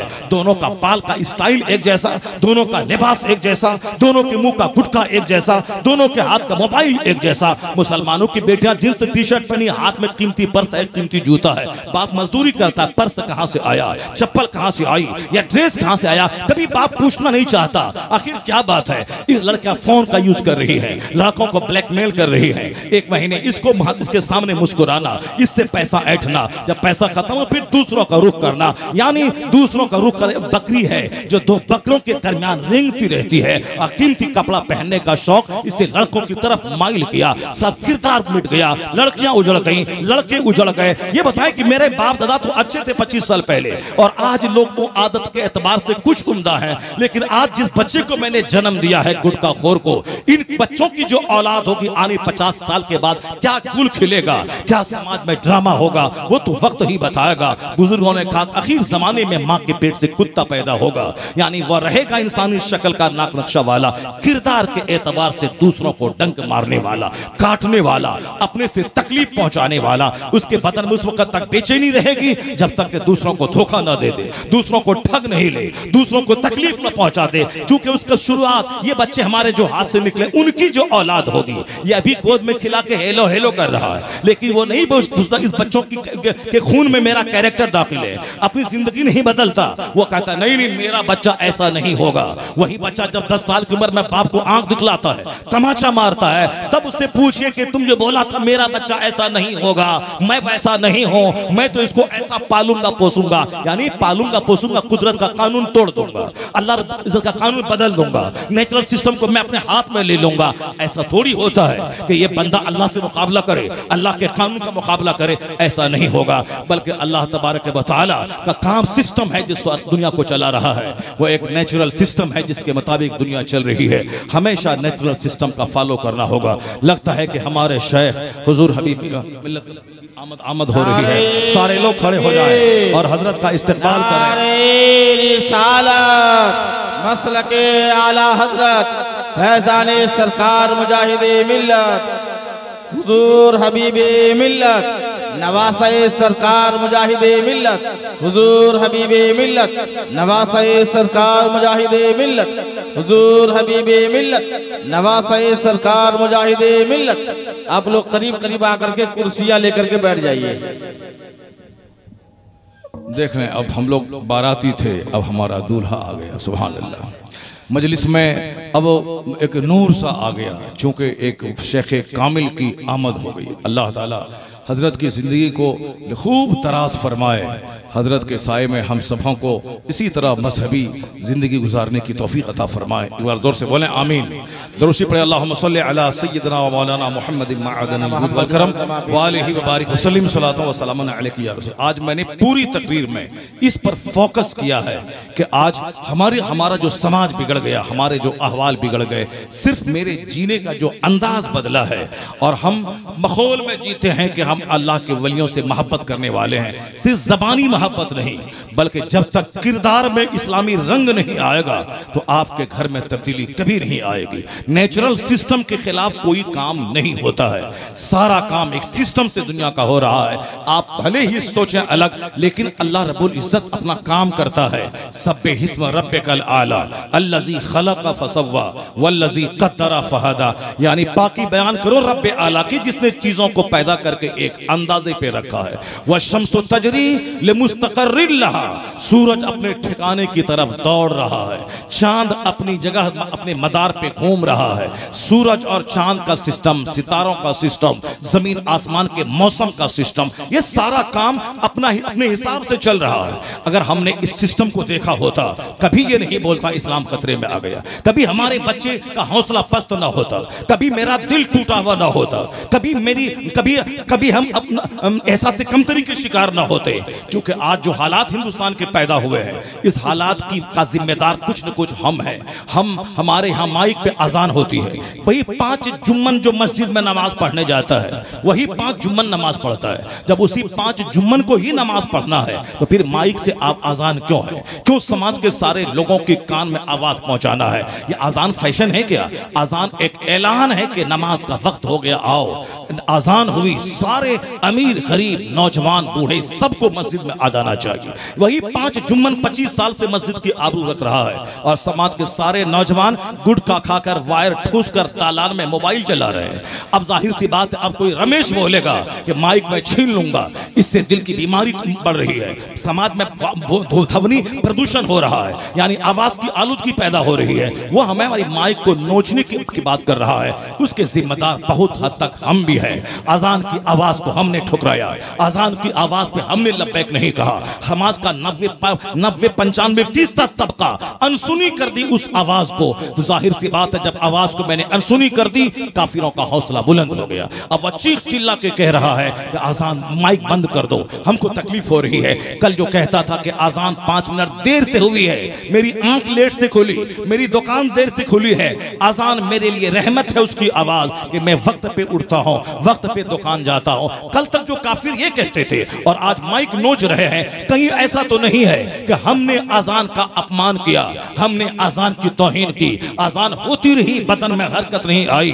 रात भर मोबाइल चलाना और मुर्दार बन के सुबह सो जाना और दिन के 10 बजे उठना, आजान होती रही, मोहसिन चीखता रहा, मगर कोई कान पर जू तक नहीं देगा। कहीं इसीलिए काफिर का हौसला तो बुलंद नहीं हो गया, वो माइक को नोचना चाहता है। तो कोई तकरीर नहीं, भाषण नहीं, कोई इख्तलाफ और कोई जुलूस नहीं। खामोश तौर पर मोमिन ये सोच ले कि नेचुरल सिस्टम का खिलाफ मैंने किया है। आजान मुझको बुलाने के लिए थी, मैंने उस पर कान नहीं धरा। अब काफिर का हौसला बुलंद हुआ है, तो अब मोमिन कसम खा ले कि मैं आजान की आवाज पे अब लब्बैक कहता हुआ मस्जिद जाऊंगा, मस्जिद उजाड़ने नहीं दूंगा, वक्त पे नमाज पढ़ूंगा। जिस दिन मेरा 100% तबका नमाजी बना, तो अल्लाह काफिरों के दिल में हैबत डालेगा। जो आज माइक नोचा है, वही कल माइक लगाने की वकालत करेगा कि आजान दो, उस सदाए तकबीर से मुझे सुकून मिलता है। ये हमने उसको मौका दिया है, हमारी बदअमली ने काफिरों का हौसला बढ़ा दिया है। वह माइक को नोचने की बात कर रहा है, वरना छुछंदर और बंदर की पूजा करने वाला वो खुदाए वाहिद के परस्तार को आंख दिखा पाएगा? जो गोबर और पाखाना को पाक समझता है, वो हमारे पाक खुदा की परस्तिश करने वाले को आंख दिखा पाएगा? जिनका हौसला इतना बुलंद हुआ, एक तवाइफ, एक रंडी जिसको बोलने का ढंग न हो, वो पैगंबर आजम की सीरत पे हमला कर रही है। यानी एक जोकर जिसे एक जुमला हिंदी बोलना नहीं आता है, वो कुत्ता पैगंबर आजम की शान में तौहीन कर रहा है। वह इस्लाम और मुसलमानों को मिटाने का सपना देख रहा है। उन लुच्चों को मेरा बच्चा देखा, मेरा बच्चा नर्वस हो रहा है, मेरा मुस्तकबिल कैसा है, आने वाला दिन मेरा कैसा होगा, पता नहीं कैसा होगा। कुछ नहीं होगा। ये लुच्चे लफंगे मुट्ठी भर हैं, ये कुत्ते हैं जो सबकी नींद खराब कर रहे हैं। हिंदुस्तान में 1000 साल से मुसलमान मौजूद है, मेरे बाप दादा यहाँ है, आजान हो रही है, मस्जिदें हो रही है, शान से हम यहाँ जी रहे हैं। और ये चंद मुट्ठी भर कुत्ते सबकी नींद उजाड़ रहे हैं। सेकुलर गैर मुस्लिम हिंदू वो भी नहीं चाहते कि शहर में आग लग जाए, हिंदुस्तान उजड़ जाए। यहाँ तो वो गांव है मेरे सामने, एक तरफ मंदिर है, एक तरफ मस्जिद है, बाजू बीच में एक सड़क है। वो अपने हिसाब से जी रहे हैं, ये अपने हिसाब से जी रहे हैं। 1000 साल हो गए, कभी दंगे का नाम तक नहीं आया, कभी आपस में लड़ने का नाम तक नहीं आया। हिंदुस्तान के हालात बिगड़े, मगर वहां जहां मंदिर मस्जिद आसपास में है, वहां का हालात कभी नहीं बिगड़े। ये हिंदुस्तान की खुसूसियत है। हिंदुस्तान हुस्न जमाल वाला मुल्क है। मराठी बंगाली बाद में, हिंदुस्तानी पहले है। बिहारी यूपी गुजराती बाद में, हिंदुस्तानी पहले है। हिंदुस्तान खूबसूरत मुल्क है, मगर चंद मुट्ठी भर दीवाने कुर्सी के शौक में इस हिंदुस्तान के माहौल में आग लगाना चाहते हैं। तो दोनों को मिलकर इन कुत्तों को साइड करना होगा, इन भौंकने वालों को अलग करना होगा, वरना हिंदुस्तान आग की नजर हो जाएगा। हिंदुस्तान में जेनोसाइड खतरे आम हो जाएगा। मुसलमानों को भी जज्बात नहीं आना है, सब्र और इस्तिकलाल से उनके मुट्ठी भर लोगों को कुत्ता समझ के उसकी बात पे कान नहीं धरना है। अपने हिसाब से कानून की रोशनी में जो हक मिला है एहतजाज करना है, वरना उन कुत्ते की वजह से सारे समाज को आग में नहीं झोंक देना है। ये चंद लोग हैं, ये तवाइफ दो चार है जो भोंक रही है, ये साहब ये रांड दो चार है जो भोंक रहा है, वरना राष्ट्रपिता गांधी जी जो हिंदुस्तान का गांधी कहलाता है, वो गांधी ने कभी कहा था कि हमने पहले सोचा था कि इस्लाम तलवार के बल पे फैला है, लेकिन जब से मैंने कुरान का हिंदी अनुवाद पढ़ा, जब से मैंने इस्लाम के पैगंबर की जीवनी का अध्ययन किया, अब मुझको लगता है कि इस्लाम तलवार से नहीं, अपनी सच्चाई और इस्लाम के पैगंबर के अखलाक की बुलंदी से सारी दुनिया में फैल गया है। मैं गांधी की बात मानूं या इस रंडी की बात मानूं, उसने कहा था इस्लाम के पैगंबर का अखलाक इतना बुलंद था। इसी हिंदुस्तान का एक हिंदू ब्राह्मण रामकृष्ण राव, उसने कभी कहा था the personality of Muhammad, it is most difficult to get into the whole truth of it, all these magnificent roles in these departments of human activities, he is alike a hero. वह ब्राह्मण कहता है इंसानी जिंदगी के हर क्षेत्र में इस्लाम के पैगंबर ने जो हमारा नेतृत्व किया है, जो हमें रास्ता दिखलाया है, जो हमारा मार्गदर्शन किया है, उसको देखकर वह ब्राह्मण बोलता है मैं कह सकता हूं इस रुए जमीन का लाजवाब इंसान कोई है तो मोहम्मद अरबी की जाते किताब। मैं उस पढ़े लिखे हिंदू की बात मानूं या उस रंडी की बात मानूं, मैं उस पढ़े लिखे स्कॉलर की बात मानूं या इस तवाइफ की बात मानूं जो पैगंबर आजम के निकाह पे हमला कर रहा है, जो पैगंबर आजम के इंडिविजुअल लाइफ पर हमला कर रहा है। क्या तुमने सुना कभी, हमारा लाखों आलिम है, कभी किसी ने सीता की लाइफ पे तबसरा किया, कैसे उसको लोग भगा के ले गया, कैसे 12 साल का वनवास हुआ, कैसे वह शौहर के बगैर रही? कभी हमने इस पर कोई टच किया?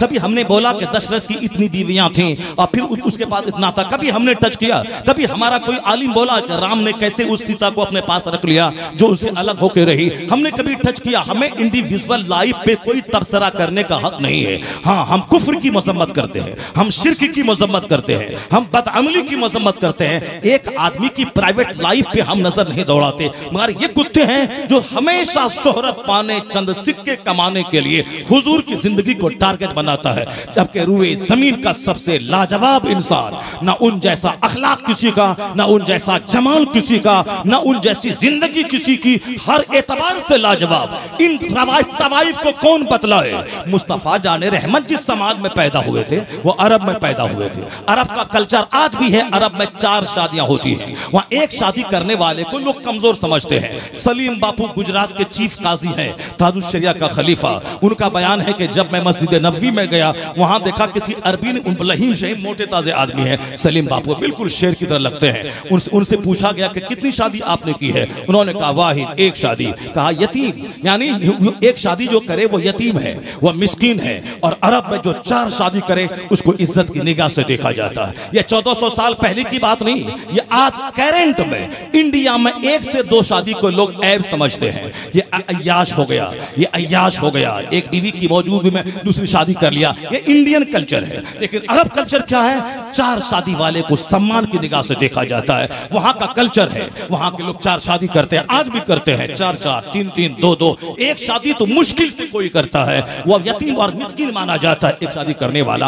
आज ये कल्चर वहां का है, यहाँ का है। ठीक उसी तरह अरब में 1400 साल पहले का जो कल्चर था वो कल्चर यही था। उस वक्त 6 साल की बच्ची है, उस उम्र में शादी होती थी, क्योंकि अरब का कल्चर, अरब में गर्मी है। अरब का आदमी, हम हिंदुस्तान का एक आदमी आज एक बीवी को नहीं संभाल पाता है, और अरब का एक आदमी 4 बीवी को संभालता है, और चारों बीवी से उसके बच्चे हैं, और चारों बीवी से 50-50 बच्चे, 20-20 बच्चे, 30-30 बच्चे, 15-15 बच्चे, एक मर्द 4 औरतें 20 बच्चे हैं। और यहाँ एक औरत 2 ही बच्चे में आउट हो गए, चेहरा सूख गया और गाल का गोश्त चिपक गया, घर से बाहर दौड़ के भागते हैं कि घर जाना ना पड़े, बीवी से भागता है। अब वहां का मर्द 4 बीवी को संभालता है। आज की तारीख में चूंकि वहां का कल्चर, वहां का क्लाइमेट, वहां की आबो हवा, वहां का टेम्परेचर, इसका डिपेंड होता है। कश्मीर के लोग लंबे लंबे गोरे नाक लंबी, तमिलनाडु के लोग काले काले मोटे मोटे, उड़ीसा के लोग जो यहाँ के पैदाइशी लोग हैं उनका आप चेहरा देख लें, मोटा मोटा काला काला। तमिलनाडु के लोग कश्मीर जाके देखें, आंख फटी की फटी रह जाएगी। हिंदुस्तान ही में क्लाइमेट का असर है, आबो हवा का असर है। आप हज करने जाएं, हिंदुस्तान के हाजियों का चेहरा सूखा सूखा पहचान लेंगे हिंदुस्तानी है। अमेरिका का, चाइना, जापान का, इंडोनेशिया का, तुर्की का, कुस्तुनतुनिया तुर्की का, और साहब यूरोप का, ब्रिटेन का, फ्रांस का, उनके देखें चेहरा देख के पता चलेगा अफगानिस्तान का है, ये साहब चाइना जापान का है, ये इंडोनेशिया का है। वो जमीन का असर पड़ता है, टेम्परेचर का असर पड़ता है। अरब का कल्चर, अरब का माहौल जैसा था, उसी हिसाब से शादी ब्याह के फैसले होते थे। अरब में 100 लोग शादी करते थे, हुजूर ने 4 शादी तक सीमित कर दिया उसे, कि औरतों को अपमानित न किया जाए। वहां नवाब लोग, रईस लोग 6-6 साल की लड़कियों से निकाह करते थे, अगरचे 9 साल के बाद रुखसती होती थी। चूंकि हमारे हिंदुस्तान की 29 साल औरत, 25 साल औरत को जितनी ताकत नहीं होती है, उतनी ताकतें अरब ममालिक में आज भी 9 साल की लड़कियों को मिल जाती है। ये अरब का, मुस्तफा अरब में पैदा हुए थे, जो अरब का माहौल था, उसी हिसाब से आपने अम्मी आयशा से 6 साल की उम्र में शादी की। वो अपनी ख्वाहिश से नहीं, अल्लाह रब्बुल इज्जत का फैसला था, ताकि मुस्तफा जान रहमत की जिंदगी की बातें दूसरों तक तवील लम्हे तक पहुंचती रहे। हुजूर की प्राइवेट जिंदगी को सैयदा आयशा ने करीब से देखा, हुजूर की बातों को आम तक पहुंचाया। चूंकि वह लंबी उम्र तक जिंदा रहेंगी, कुव्वत हाफिजा की मलका है, गजब जहानत है। सरकार की बातों को 2200 अहादीस करीमा को दुनिया तक पहुंचाने में उनका इंपॉर्टेंट रोल है। यानी दीन की खिदमत के लिहाज से अल्लाह के कानून के मुताबिक अल्लाह रब्बुल इज्जत ने यह निकाह करवाया था, मगर इस रंडी को कौन बताए, इस तवाइफ को कौन बताए? ले दे के वही एक मसला के 6 साल की आयशा से आपने शादी कर ली, 6 साल के ऐसा से। ये कुत्ते जान लें कि लड़की से शादी 6 साल की उम्र में हुई है, लेकिन 9 साल की उम्र में रुखसती हुई है। और 9 साल की उम्र में अरब कल्चर में वहां की औरतें जवान हो जाती है और जवानी के बाद निकाह होता है। यहाँ तक कि हिंदुओं की किताबों में, क्रिश्चियनों की किताबों में लड़की का जो लड़की की मुनासिब उम्र जो शादी के लिए है, आज भी उनकी किताबों में और हिंदुओं की किताबों में मनुस्मृति में आज भी है कि लड़की 6 से 9 साल की उम्र में शादी उसकी हो जानी चाहिए। यानी जवान होने से, हैज का खून आने से पहले पहले उनकी शादी हो जाए, ताकि जवान होने के बाद सिर्फ शौहर का मुंह देखे, अजनबी मर्द का मुंह नहीं देखे। यही हाल हिंदुस्तान में भी था आज से 15, 20, 25 साल पहले कि लड़की बचपन ही में शादी हो जाती थी और रुखसती जवानी के बाद होती थी। और आज भी जो बहुत सारे समाज में आज भी राइज है कि शादी 3 साल पहले होना और रुखसती 4 साल के बाद होना, कम उम्र में शादी, ताकि लड़कियां जवान होने के बाद बहके नहीं, ना नजर बहके ना हाथ बहके। तो जहां ये कल्चर था वहां उसकी जवानी को सेव करने के लिए पूरे समाज का वही माहौल था। तो सरकार दो जहां की जो शादी है ऐश के लिए होती, तो 25 साल जवान मोहम्मद अरबी 40 साल 2 शौहरों से, बेवा खातून से कभी मुस्तफा शादी न फरमाते। 25 साल की जवानी, अरब के सारे लोग चाहते थे कि ये मेरे दामाद बन जाए, इनकी दामादी पे मेरा समाज फख्र करेगा। लेकिन हुजूर ने 2 शौहर से बेवा खदीजा रज़ियल्लाहु ताला अन्हा का सिलेक्शन किया, ताकि दुनिया से एक गलत रीति का खात्मा हो जाए। और फिर 54 साल की उम्र तक उसी खातून जो 15 साल आपसे ज्यादा उम्र की थी, उसी के साथ जिंदगी गुजारी। अब बाकी के दिनों की जितनी भी शादियां हैं सब 54 साल की उम्र के बाद की शादियां हैं। और उन शादियों में हिकमत क्या थी? जो तलवार लेकर इस्लाम मिटाने आए थे, जो तलवार लेकर मुस्तफा को कत्ल करने आए थे, जब उनकी बेटी मुस्तफा के निकाह में आ गई और उनकी बेटी ने जाके जब खानदान वालों को बयान किया कि हुजूर को मैंने तो प्राइवेटली ऐसा लाजवाब पाया, उनका अखलाक, उनके जीने का अंदाज, उनकी नशिश, उनकी बर्खास्त, जब उनके अहवाल को उन लोगों ने सुना जो तलवार लेके काटने आया था, जब अपनी बेटी की ज़बानी मुस्तफा के अखलाक की बातें सुनी, सारा कबीला कलमा पढ़कर मुस्तफा का गुलाम हो जाता है। यानी मुस्तफा की सारी शादियां इस्लाम की तबलीग की हिकमतों का एक हिस्सा थी। इन रंडियों को कौन समझाए? इनका अलपना है, 15 साल पहले भी अलापा, आज भी अलाप रही है। 6 साल की उम्र शादी कर ली। कुत्ती अरब में कल्चर है, 4 शादी आज भी। वहां की ताकत, वहां की बहादुरी, वहां का गर्म कल्चर, वहां की ताकत है। सिर्फ एक शादी अगर इस्लाम में होता तो जनाकारी परवान चढ़ती। लोग एक औरत से सेटिस्फाइड नहीं हो पाते। औरत को हर महीने खून आता है, 10 दिन वह बीमार रहती है, बच्चा पैदा होने के बाद 40 दिन तक वह नापाक रहती है। यहाँ अरब का कल्चर है, बदन में ताकत है, उस हालत में बीवी चाहिए। अगर दूसरी शादी मना होती तो फिर क्या होता? ज़िनाकारी का रास्ता इख्तियार किया जाता। इसलिए 4 शादी का परमिशन दिया ताकि चोर दरवाजे से भी ज़िना दाखिल ना हो। और मुस्तफा ने, उनके गुलामों ने बता दिया कि किस तरह शादी की हिकमतों का रिजल्ट निकला। जो अरब में अपनी सौतेली माताओं से दुर्व्यवहार करते थे, वो अरब अंदर से बाहर से ऐसा बदला कि ज़िना दूर दूर से मिट गया, चोरी का खात्मा हो गया। जो औरतों की आबरू के भक्षक थे वही रक्षक बन गए, खुद न थे जो राह पे औरों के हादी बन गए। क्या नजर थी जिसने मुर्दों को मसीहा कर दिया?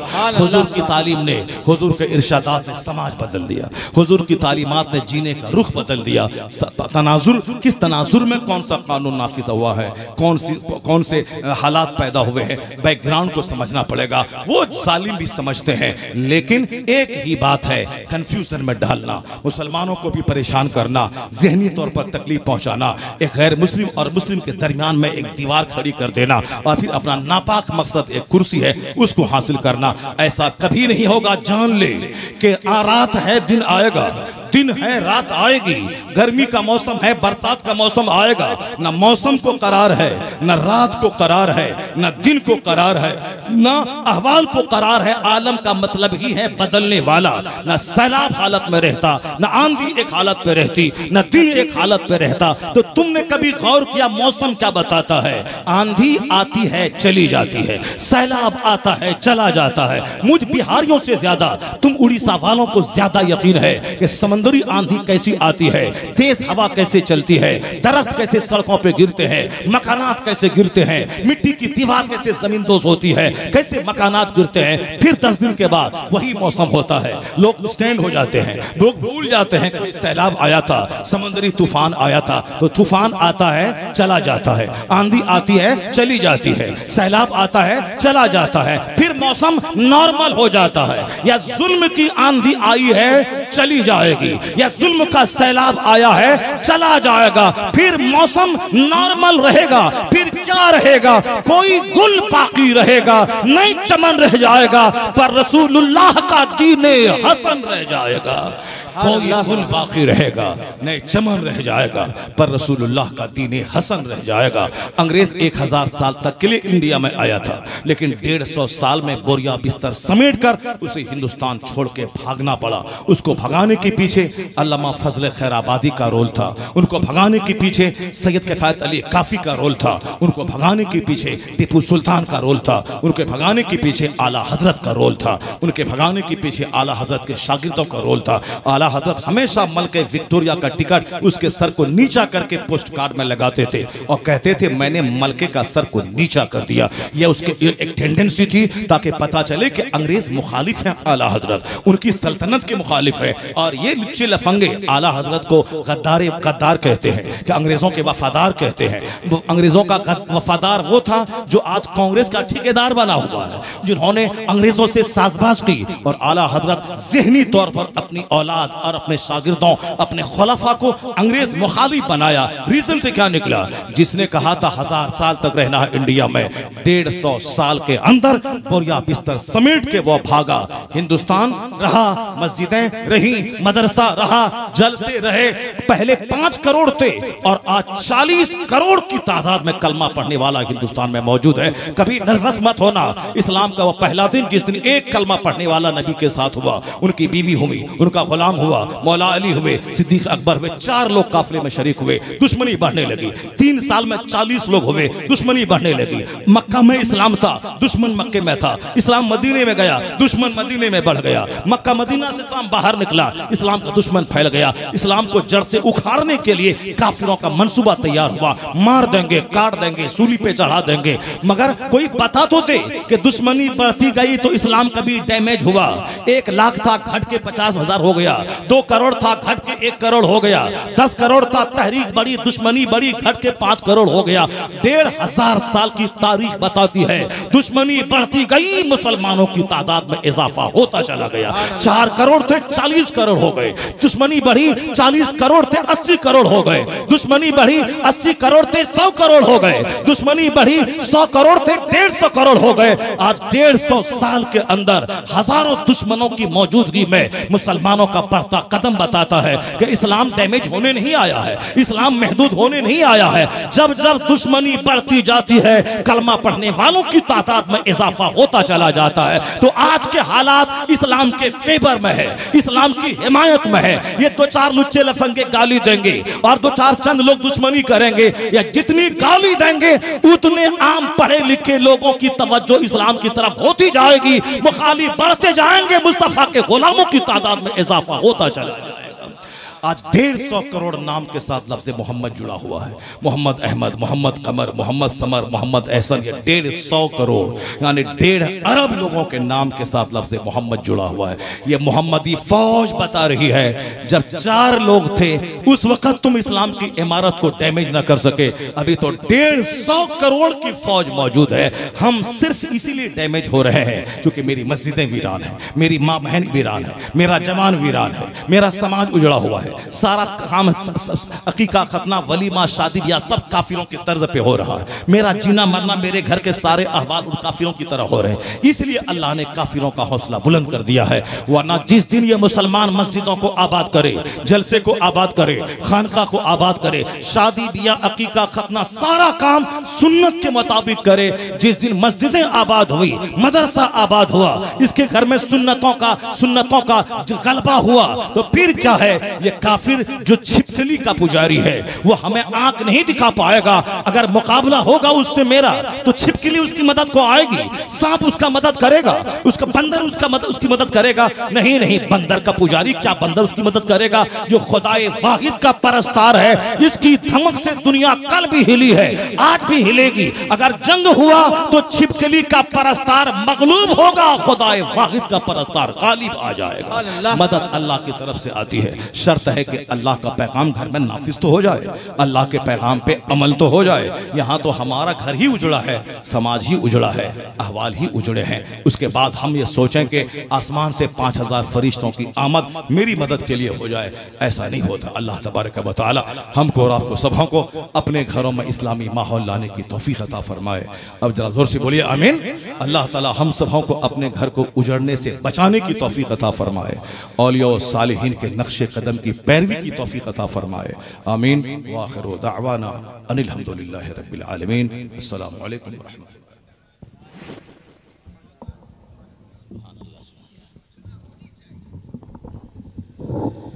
सुभान अल्लाह सुभान अल्लाह।